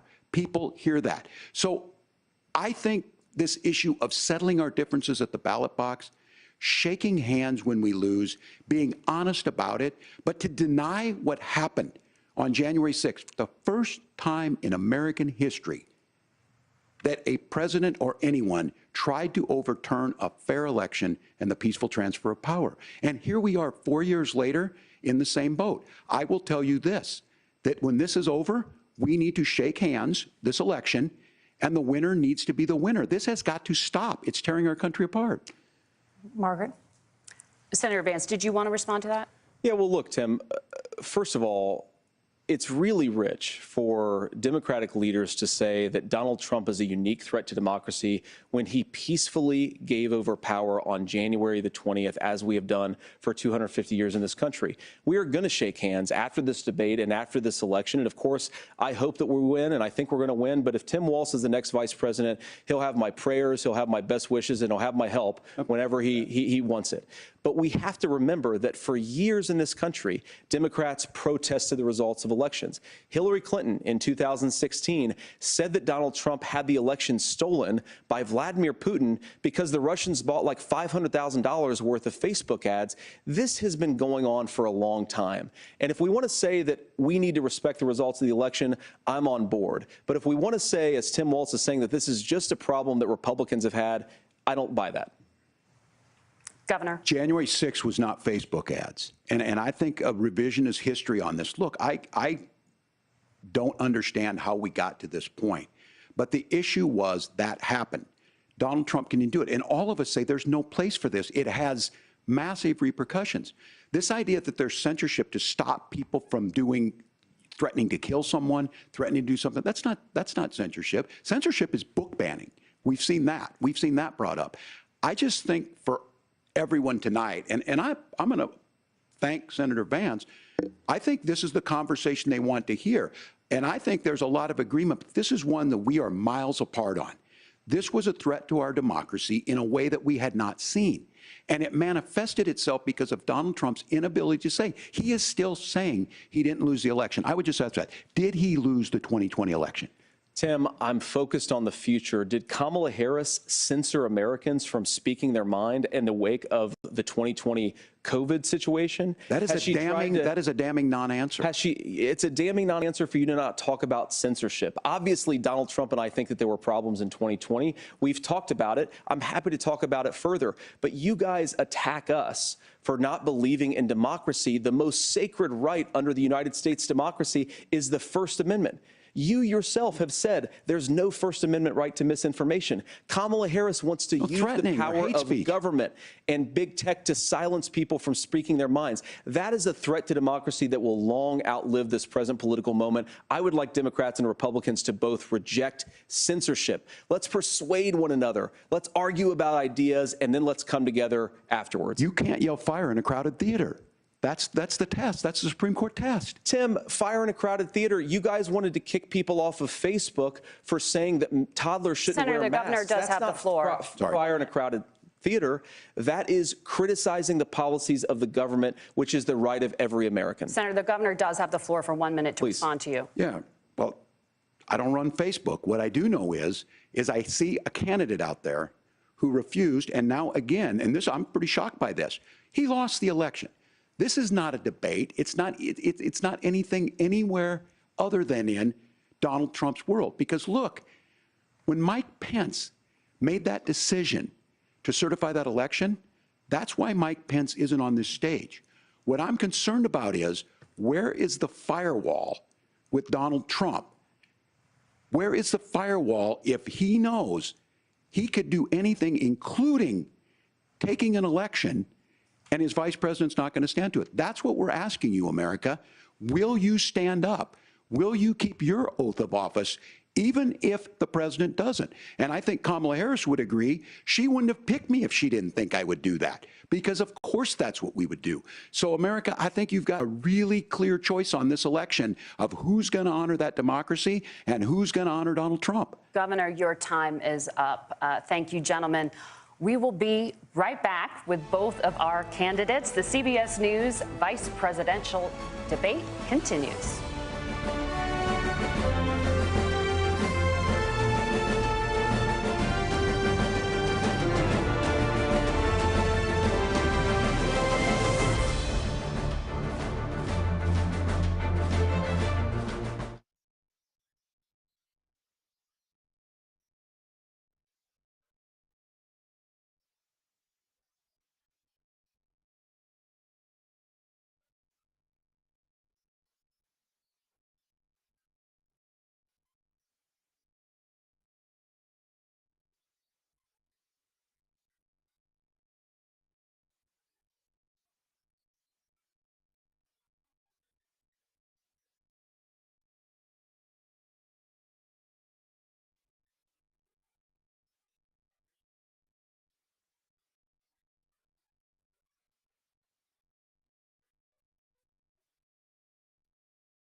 Welcome back to the CBS News Vice Presidential Debate. It is now time for the closing statements. Senator Vance won the virtual coin toss and elected to go last. So, Governor Walz, you are first. You have 2 minutes. Well, thank you, Senator Vance. Thank you to CBS News. And most importantly, thank you to all of you. If you're still up and the folks who miss Dancing with Our Stars, I appreciate it. But look, the support of the democracy matters. It matters that you're here.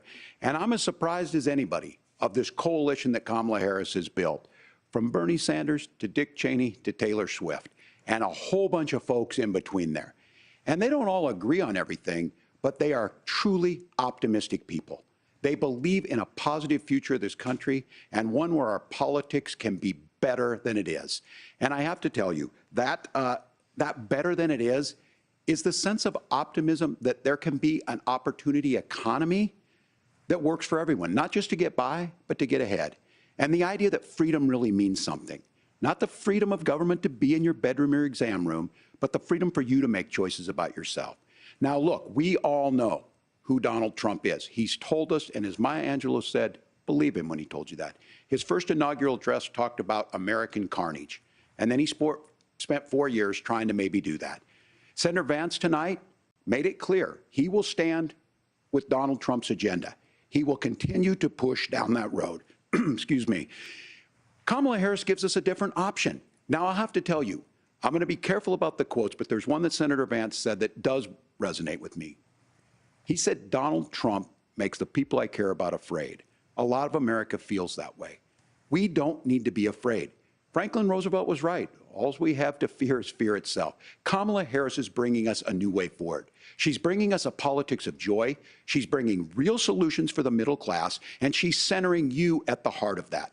All the while asking everyone, join this movement, make your voices heard. Let's look for a new day where everybody gets that opportunity and everybody gets a chance to thrive. I humbly ask for your vote on November 5th for Kamala Harris. Governor Walz, thank you. Senator Vance, your closing statement. Well, I want to thank Governor Walz, you folks at CBS, and of course the American people for tuning in this evening. And one of the issues we didn't talk about was energy. And I remember when I was being raised by my grandmother, when she didn't have enough money to turn on the heat some nights because Ohio gets pretty cold at night and because money was often very tight. And I believe, as a person who wants to be your next vice president, that we are a rich and prosperous enough country where every American, whether they're rich or poor, ought to be able to turn on their heat in the middle of a cold winter night. That's gotten more difficult thanks to Kamala Harris's energy policies. I believe that whether you're rich or poor, you ought to be able to afford a nice meal for your family. That's gotten harder because of Kamala Harris's policies.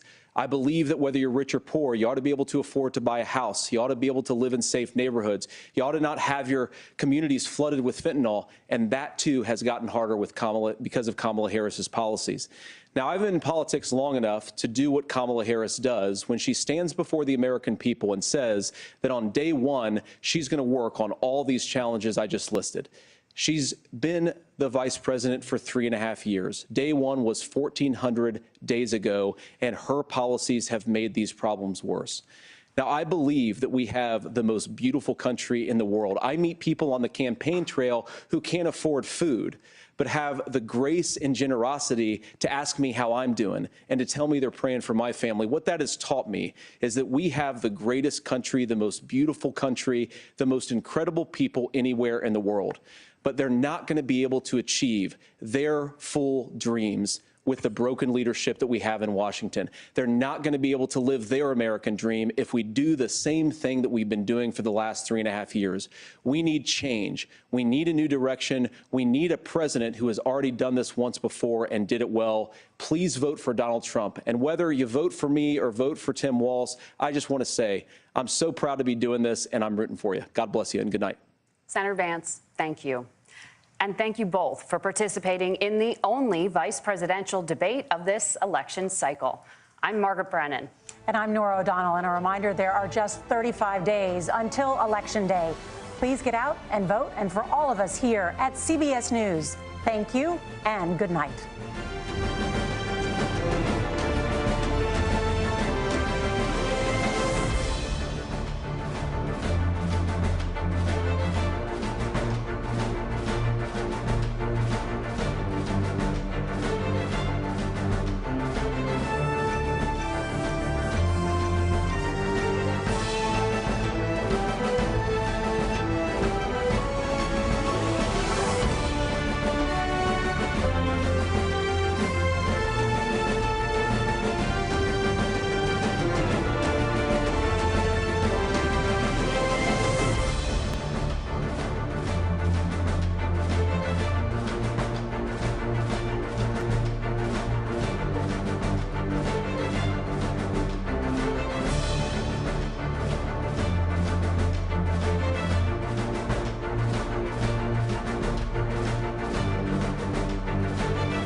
a Nazi. So it's a real contrast. Hey, let's let all those people into the room. It's nuts in here. It's insane. Okay. Absolutely. This is what it feels. You know what it feels like? J.D. Vance was absolutely magical. You can see why President Trump picked him. You can see this was Everybody's pushing, everybody's shoving, nobody's being kind here. Successful in his first term. Positional power. Back to the terms of another thing that J.D. Vance did tonight is restore hope. There are millions of Americans who've given up hope. Things will never get better. They're not going to be able to afford things in the future. They're not going to bring down the cost of groceries, bring down the cost of gas. We're not going to be able to make our community safe. That's exactly what J.D. Vance and Donald Trump can do. Make our community safe.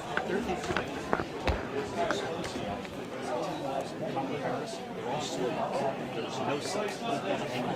And on answer after answer, Kamala Harris had nothing to say. But J.D. Vance showed that Trump advanced.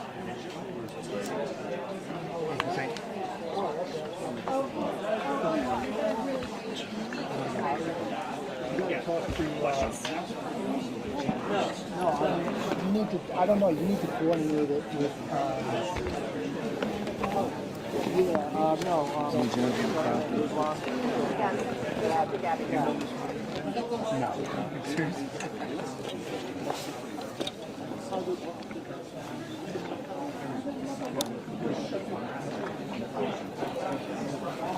Senator Kelly, you can quickly. It's fine. No, just quickly, but nobody else. We just need to move people through. In the past 3.5 years. Whereas she could, you know what? She could go to the White House right now and do it. She could secure the southern border. She could put all of President Trump's policies back in place. She refuses to do it. Let's try to get Jasmine. I think that they need to have simply because they've lost now. Trump Vance tickets won all three of these debates handily. And you can see again tonight why President Trump and J.D. Vance this together with President Trump's policies. That's how we're going to turn this country around. What did you think of the moment when Governor Walz admitted that he was spoken about where he Yeah, I think it's choked. I think it showed that he makes everything up. This is one of the things I've been talking about for the last couple of days. I got to Tim Walz was standing there and just walk. And everything got his mind. It just doesn't seem to make sense. How is a public school teacher in Minnesota making 30 trips to China? That just seems a little bit off. There's something that's going on there. I don't know what it is. But anyways, I think Kamala Harris probably thinking right now that she should have picked Josh Shapiro. How does he feel? He was obviously live tweeting and it seemed like he was really happy. I'm sure President Trump probably thinks that J.D. Vance did a very good job. I've not had a chance to speak with him yet, but I imagine as soon as he lands, I'll get a phone call. Thanks, everyone. go back through. It's fine. Hopefully the conversation will be interesting. Let's try some like that one.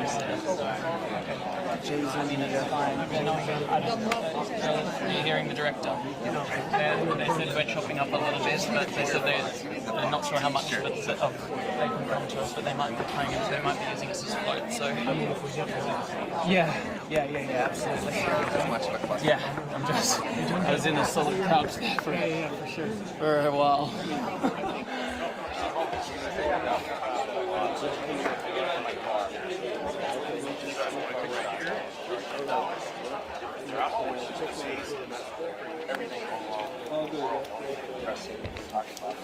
Naomi, you hearing me? Started with Iran. I know, but it's amusing to me that you get like in school. So it's a tone. Because everyone's on one. Yeah. I mean, I'm rolling that's locally. the way I would think. Okay.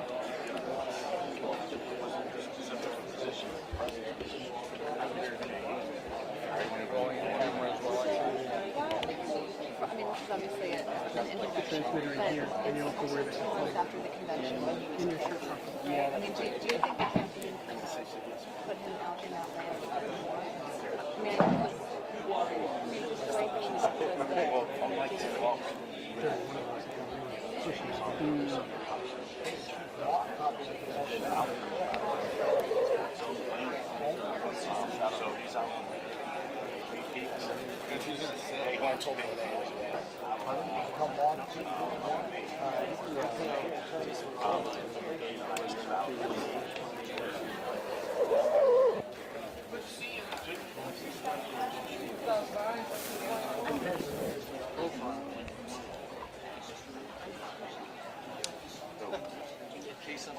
Yeah, he's Hey, this is Mike calling from the debate. Just wanted to get quick on the video.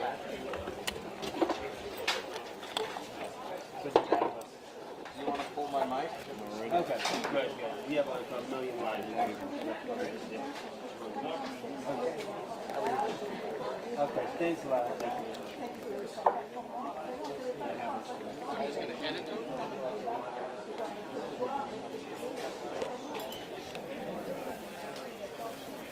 Yep, I'm the bridge thing.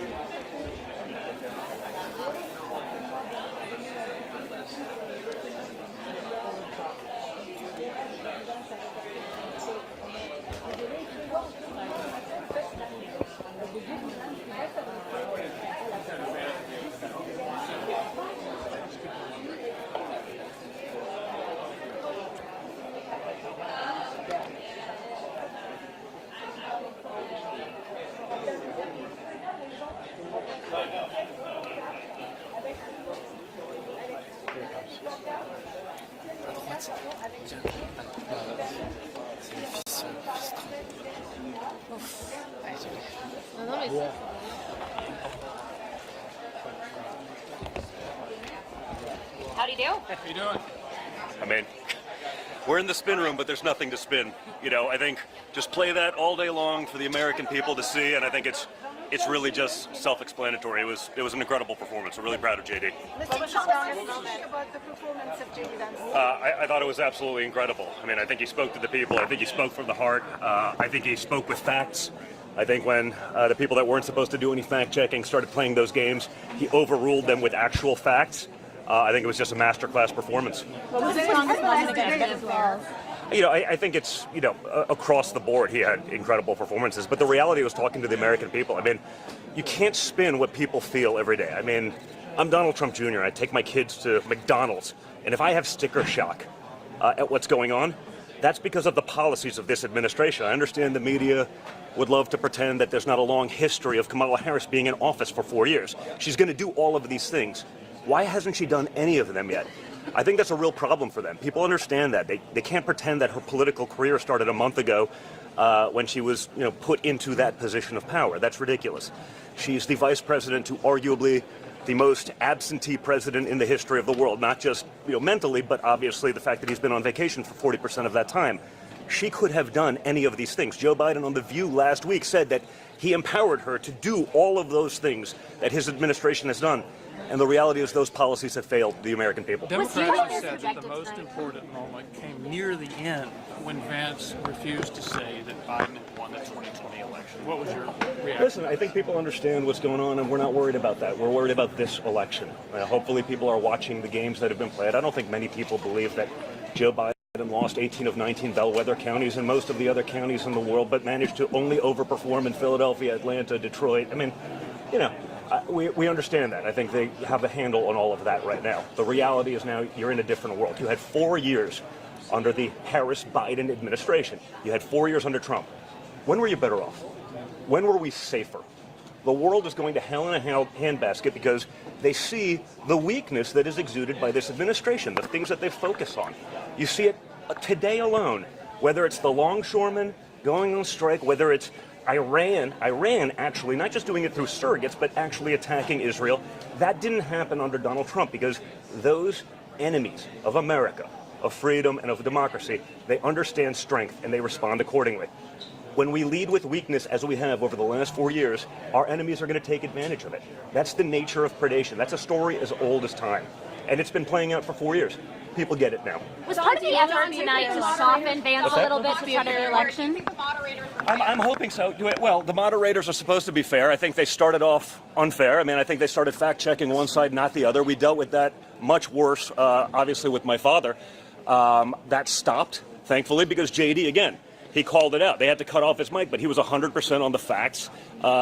They got it wrong, but it doesn't matter. We understand that bias. We don't expect an unbiased debate on mainstream television these days, or from the mainstream media. That's just a fact of life at this point. We understand we're always going to be on a more difficult playing field that way. Tonight, it didn't matter. It didn't matter at all. It was just a blowout, so it was great to see. Do you think there should be more debate? Do you think that'll be the final word?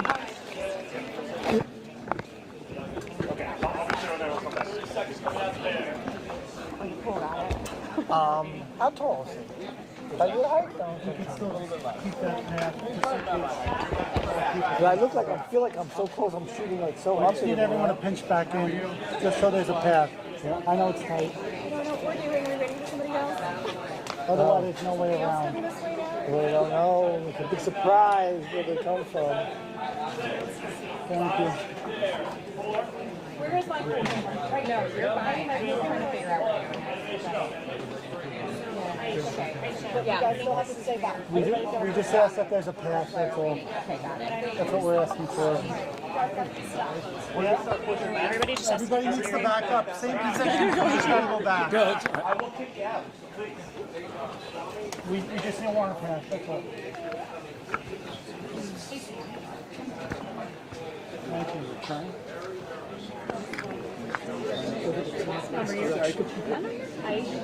Well, no, I was just, I'm gonna like suspend. I'm just gonna be down here. Guys, if everyone can back up, just because people are getting scrunched.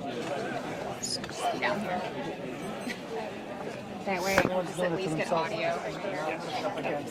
Hey, do not push up against this.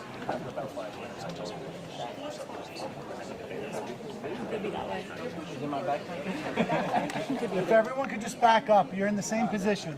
Yeah, I'd love to back up. Okay. Thank you. All set.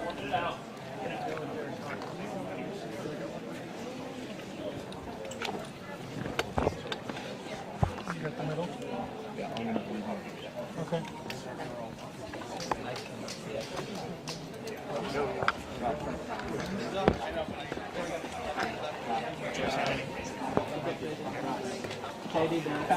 Senator, how do you think you did? How do you think you did? You do another debate? Were the moderators fair? How was JD? Sorry. No, you're okay. Sorry. Everyone's pushing you. They get pushed around on Capitol Hill. It's okay. It's okay. Hannity will get them. Very nice job, Micah. Very nice work, Micah.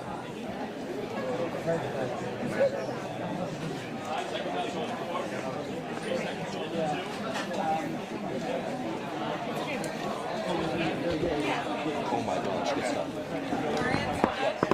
Oh, sorry.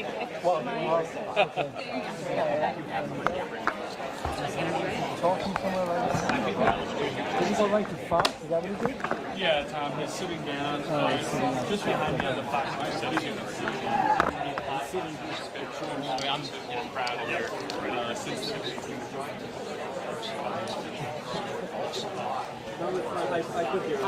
Stay close. Yes. I think so. We'll see.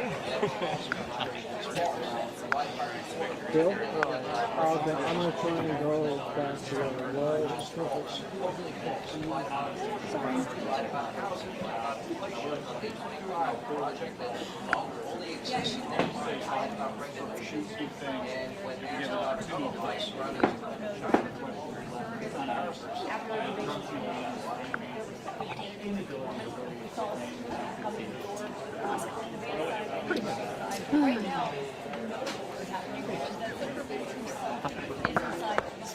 This is not a last-minute decision like it was for Donald Trump to come into the spin room after that last debate that he had with Vice President Harris. J.D. Vance had already planned to come into the spin room regardless of how this debate went. But I've been talking to him for that a lot.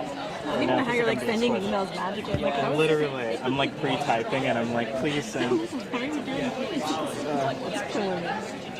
course, there's a big question of whether or not actually under any that after the Harris-Trump debate, so that's a big question here. I will tell you that there's some Democrats coming in as well. The governor of Colorado, Jared Polis, is here, Amy Klobuchar of Minnesota. One answer that Amy Klobuchar is focusing on when she first came into the role is not only the entire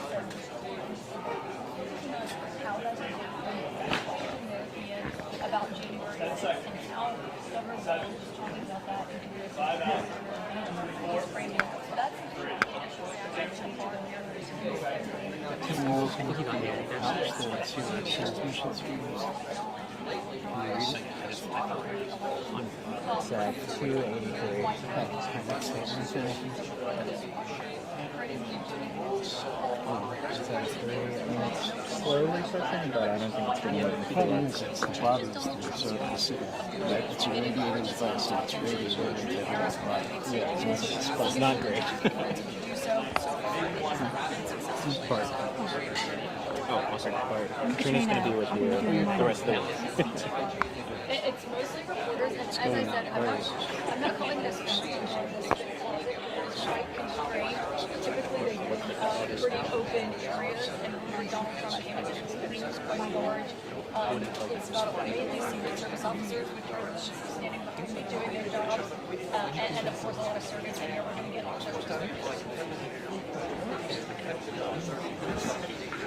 By the way, I hope you're not doing anything next year. I don't want to say that one tonight.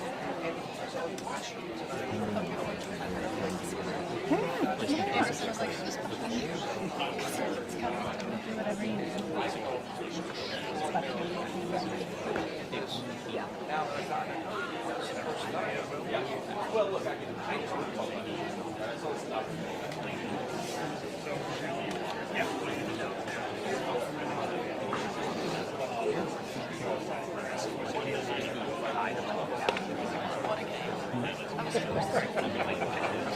I think he's actually pretty substantive debate. Mostly topics, no insights. It's surprising. Yeah, it's very cool. Yeah. They agree with each other a lot.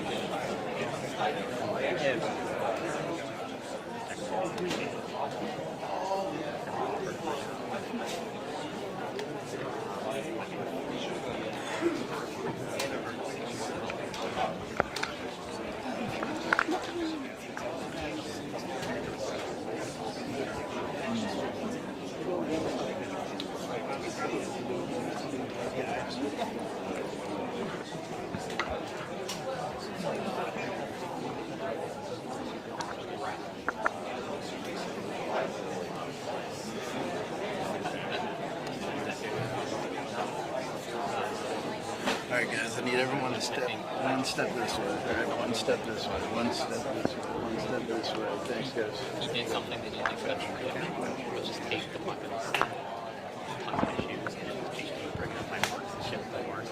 Just put the babies on the word because I'm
Hey Don, good to see you. Really quickly, do you think your dad should do another debate, or do you think this was a good final word? Honestly, I think people can look at the world, what's going on right now. You saw the attacks today. You see the strikes going on Trump. You see what's going on with the growth hours. And I don't honestly think that people that either remote is there.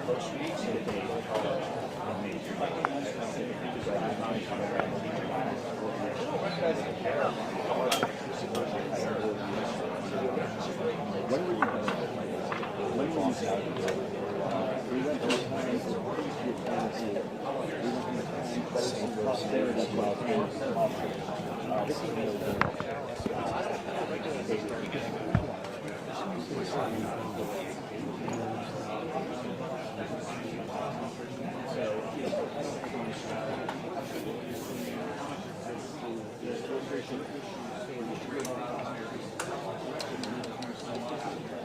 well, I think we don't have to do a lot of on the height.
On the no-brainers, and I mean, I think the rest of them.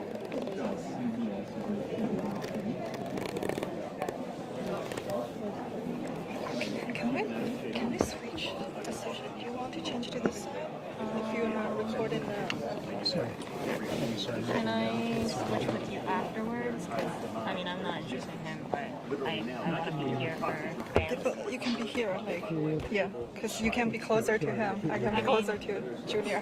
Yeah. Okay. Oh, probably can't do that. Shit. Oh my gosh. I mean, he's going to do this video, like, after this. Or, like, he's going to do Hannity and then he's going to come back out. Our enemies understood Russia wasn't invading their neighbors. They did so under Obama. They did so under Biden because they'll see someone fall up a flight of stairs, down a flight of stairs, and they hear, come on up here, try to explain, policy that you listen for 12 minutes and there's no answer. They understand that that's weakness. China loves the idea of Kamala Harris. There's a reason Iran is effectively endorsing Kamala Harris. There's a reason Kamala Harris because they understand it's good for Russia. A weak America is good for China. A weak America is great for Iran. The only thing is, weak America is terrible. It's terrible for us. I don't do this with no really. I don't do this. The city and I was invited to the full person parties. I do this because I have 5 young kids. I want to fight for them. I want to live in America. They recognize it. Democrats.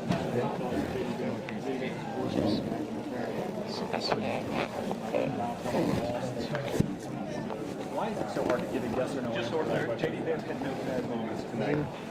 If you want to play that debate over and over again for all of the world to see, it was an absolute masterclass. Tim Walz, just so we're clear, and you can look back to the video, nodding along to basically every answer. I'm pretty sure that Tim Walz may be voting for Trump Vance just based on the reaction to his answers to J.D. Vance. So there were absolutely no weak moments in that debate. You don't think they answered that question? Not even one. Not one weak moment. They should be panicking, and you know how I know they're panicking? Because I'm listening to leftist Twitter. I was watching it in the room. They have the weakest tickets probably ever before. Now, yes, they do have the advantage of the entire mainstream media complex. They have the advantage of the vast majority of big tech. That's $1 trillion sort of artificial boost. So, maybe they got that going for them, but that's about it. Thank you.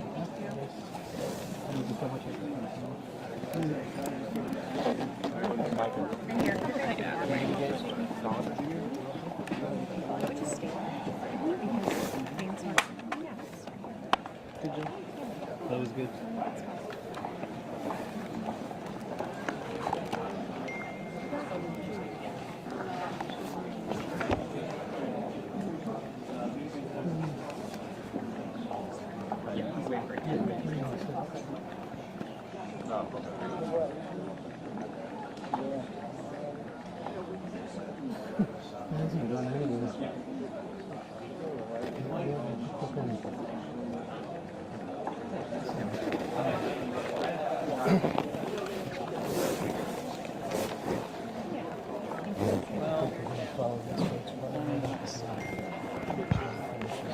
Yeah, you can get that as well. He might wonder as well. Just like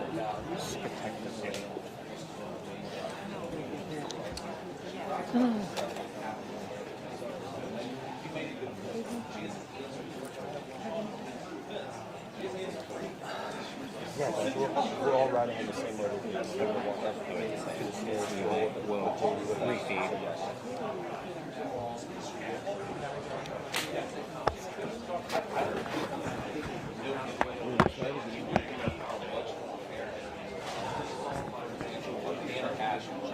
These things are great until they aren't.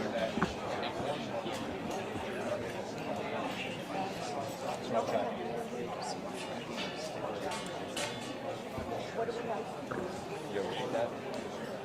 Oh, that we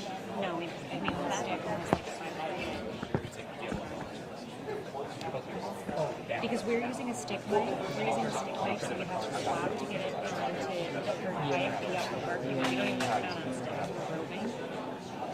So we need like at least 5 minutes. Yeah, I mean I don't have an audio tech or anything. It's just a point to talk. But I just need to. We'll go as fast as we can, but I can't say giving us just yet. Just hit in between isn't going to be enough.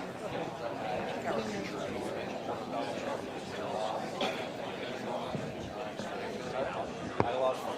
Yeah, scale of 1 to 10 numbers for you. There's only, 70 million people or so watching. Exactly. It's a very big movement. Yeah, I just saw the opportunity. Number 2 again, right? One person ahead of you, if I'm not mistaken. No, there were a lot of people ahead of me, including my dad. I'm going to say number 1. Yeah. She was number 1. She was way ahead.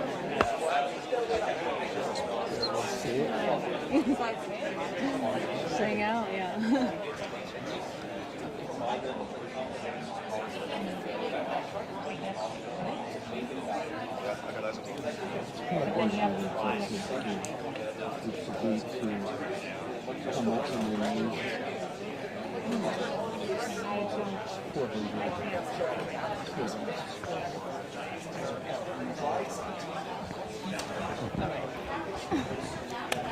John, can I ask one question?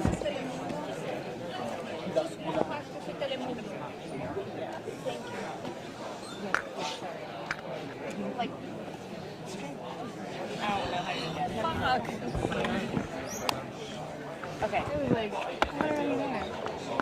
They're going to try to get you to do, no, they're going to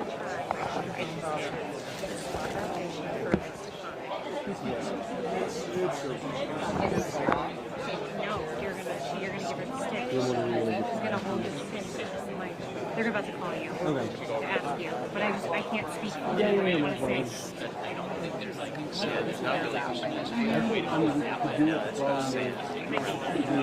They just need to know where like compromise and be able to respond to news. Yeah. So that you can do it. Yeah, I mean, again, I'm hoping this will help you. I know I'm picking stuff and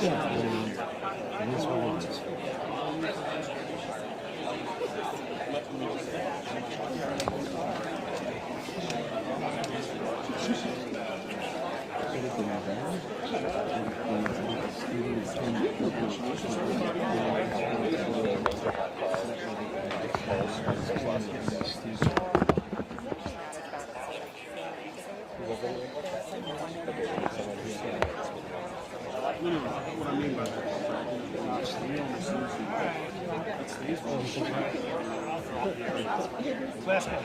I'm right here.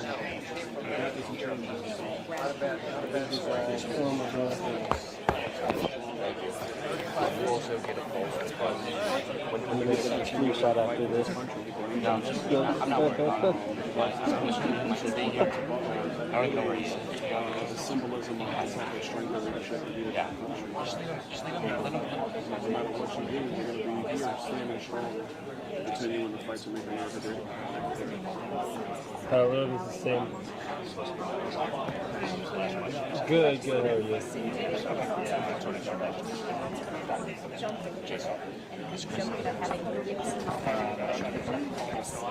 Okay.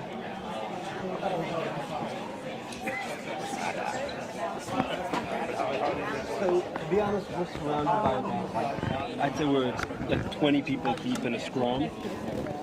So, yeah, like if you look at my my REM, you can see. So, we could do our best, but I think it would be pretty tight.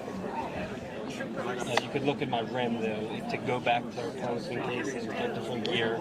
Like, it is kind of deep in. Yeah. So I'm happy to try, but I think it's respond to news. Oh, no, it's not. You got it. Yeah, and if it lightened up, we'll have to have it in the ground. You should hands. I think we can do it.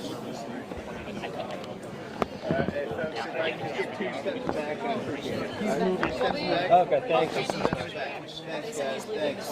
Couple steps back.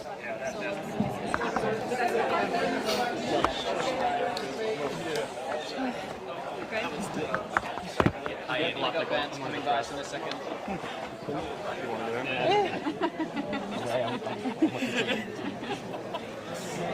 Senator Vance.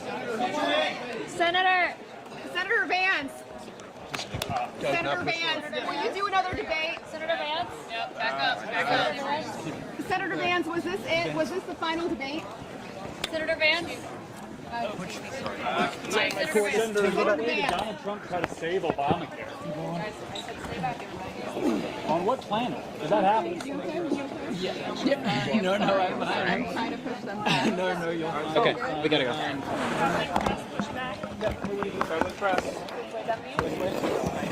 Guys, make a hole for me. Make a hole. High five. Hey, we're all put it out there, you know? So what are you gonna do? I mean, the only people who got anything in this box. That's okay.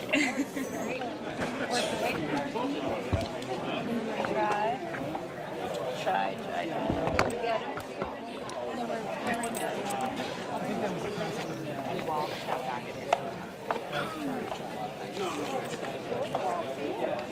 All right. Yeah, he just said all the candidates. Hey, do you want to hit us? Do you want to hit on what he said about the national abortion ban?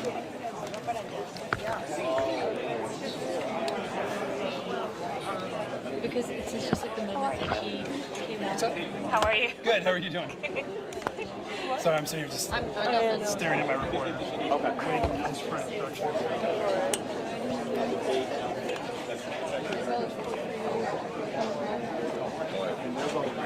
And then we also have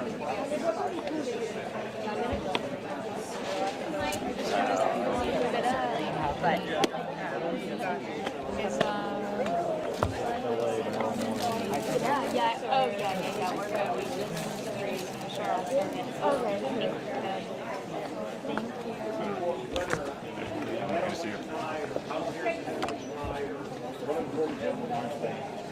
Ce débat il a surpris beaucoup de gens, il n'a pas beaucoup attaqué. Are they following the practices that had in place leading up to election day, or are they trying to change those at the last minute in 2020? That was the problem we had in 2020, is states weren't following their own laws and practices. And as President Trump has said repeatedly, as J.D. Vance has said as well, as long as states are following their laws, then of course everyone should respect the results of the election.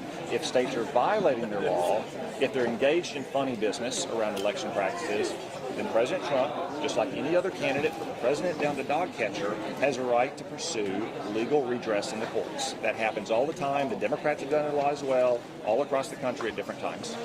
What do you think was Walz's weakest moment? Look, I mean, I feel a little sorry for the guy. He had to defend Kamala Harris's indefensible record. He was obviously very nervous about that because it's not defensible.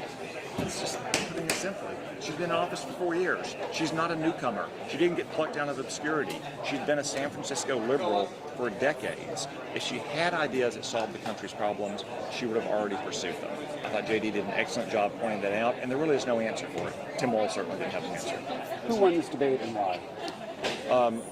Well, the American people won the debate because they saw Kamala Harris's record exposed in a way that it rarely is. It was exposed in the presidential debate as well between Donald Trump and Kamala Harris. Again, Kamala Harris has a long record as a weak, failed San Francisco liberal. She may want to try to trick the American people into thinking she's something else, but she's not. That's what she's always been.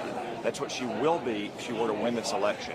So it's the American people who won tonight because they saw her record exposed. Do you think it was right for Senator Vance to double down on the Springfield comments? So Senator Vance makes the very important point about what's happened in Springfield, Ohio, a community of fewer than 60,000 people who have had 20,000 Haitian migrants move there. And they're in something called temporary protected status, which does make them temporarily in a legal status. The only reason they need that is because they were here illegally. And what I would say to Kamala Harris is she wants to protect illegal aliens in this country who are going to protect the American citizens in this country. The American citizens in Springfield have had their schools flooded with Haitian migrant children. The schools are spending hundreds of thousands of dollars on Haitian Creole translators, money that could have gone to new instruments for the band, new pads for the football team, new equipment for the playground. Kids can't get into the emergency room if they got a broken arm. Parents have to worry about them being run over on the streets on their bikes because we have Haitians who don't know how to drive by American standards. That's the real scandal that's happened in Springfield. No one is protecting the American citizens in that community. Kamala Harris is protecting the illegal immigrants who are there. That has to change. Is it correct to call them illegal immigrants right now? The only reason they are in a temporarily protected status is because they were illegal to begin with. And when that protected status is removed, they will be illegal once again. That's the president's point. That's J.D. Vance's point. They're protecting illegal aliens. They're not protecting the American people. How does the debate make you feel about the campaign moving forward? I think the debate tonight helped expose, once again, Kamala Harris's radical record as a San Francisco liberal, just like President Trump did in his debate with her. She's trying to run away from that record. She's trying to portray herself as something she's not, saying that she's changed her mind on banning fracking or banning gas-powered cars or hiking your taxes. She hasn't changed her mind. She's just lying about her unpopular views. So I think it was a good night for the American people to see what Kamala Harris really stands for. Thank you. Sir? Yep. Thank you, guys.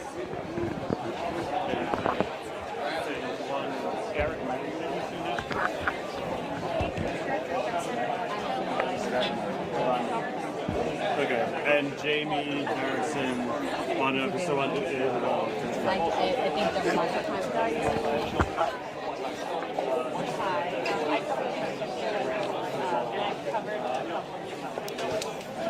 I didn't want to get you on camera, but how do you feel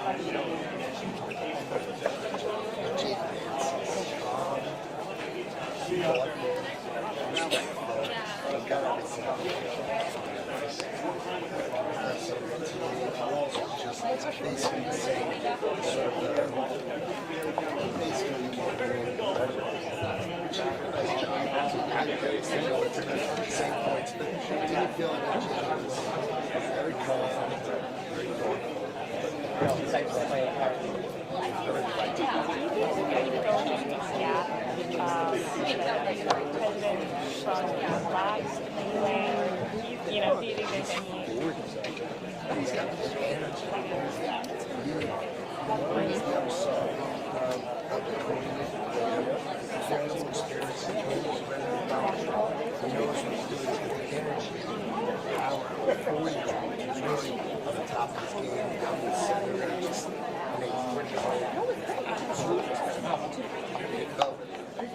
One last question. I cover a lot of fundraisers, donors, and you done a lot of fundraising. Yeah. How do you feel about the money advantage that the Harris campaign currently has? Where do you think that comes from? Do you think it's a great end.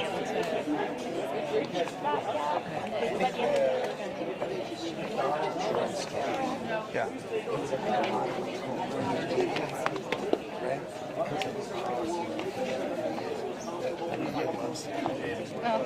You their only supports. Supports Kamala Harris left policies. My reaction was getting this message out. I mean, I'm covering him. What are the possibilities? I promise you I won't test the picture.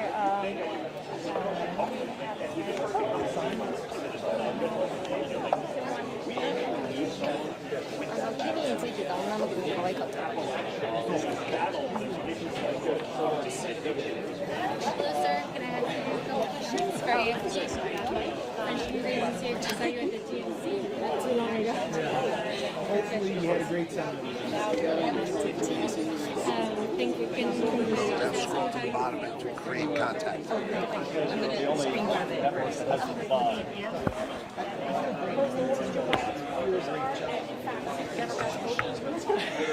Okay, my guess is that you lost it somewhere over there.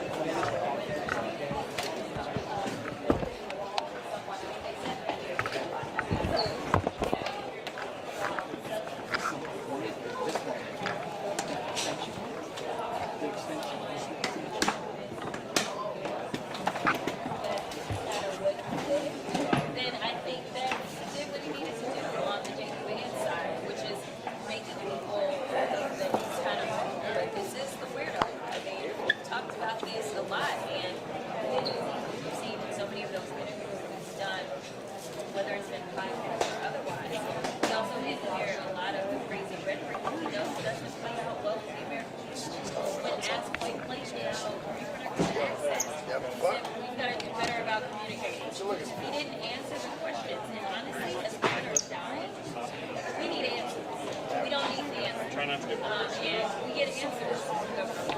We know that he said that he supports IVF. We also know that he voted against IVF for doing enough to actually codify that into law. So what I saw was someone who was having in the census, which is his running mate, and he was asked about concepts of a plan and talking about culture. We've got people that are seriously concerned because while the Affordable Care Act is a database of there's still more work to do.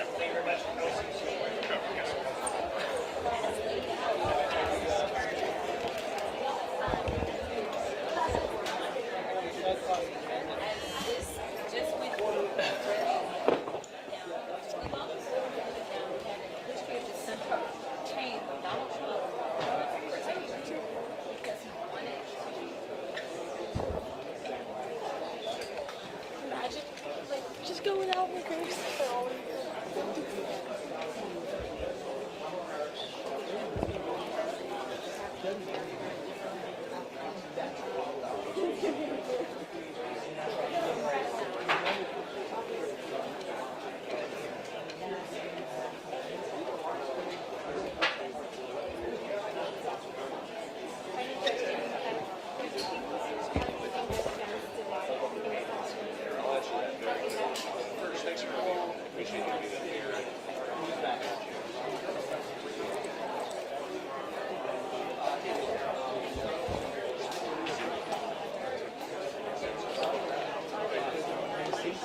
Many of the world leaders were laughing at him. He saw him as a think about who his close allies are.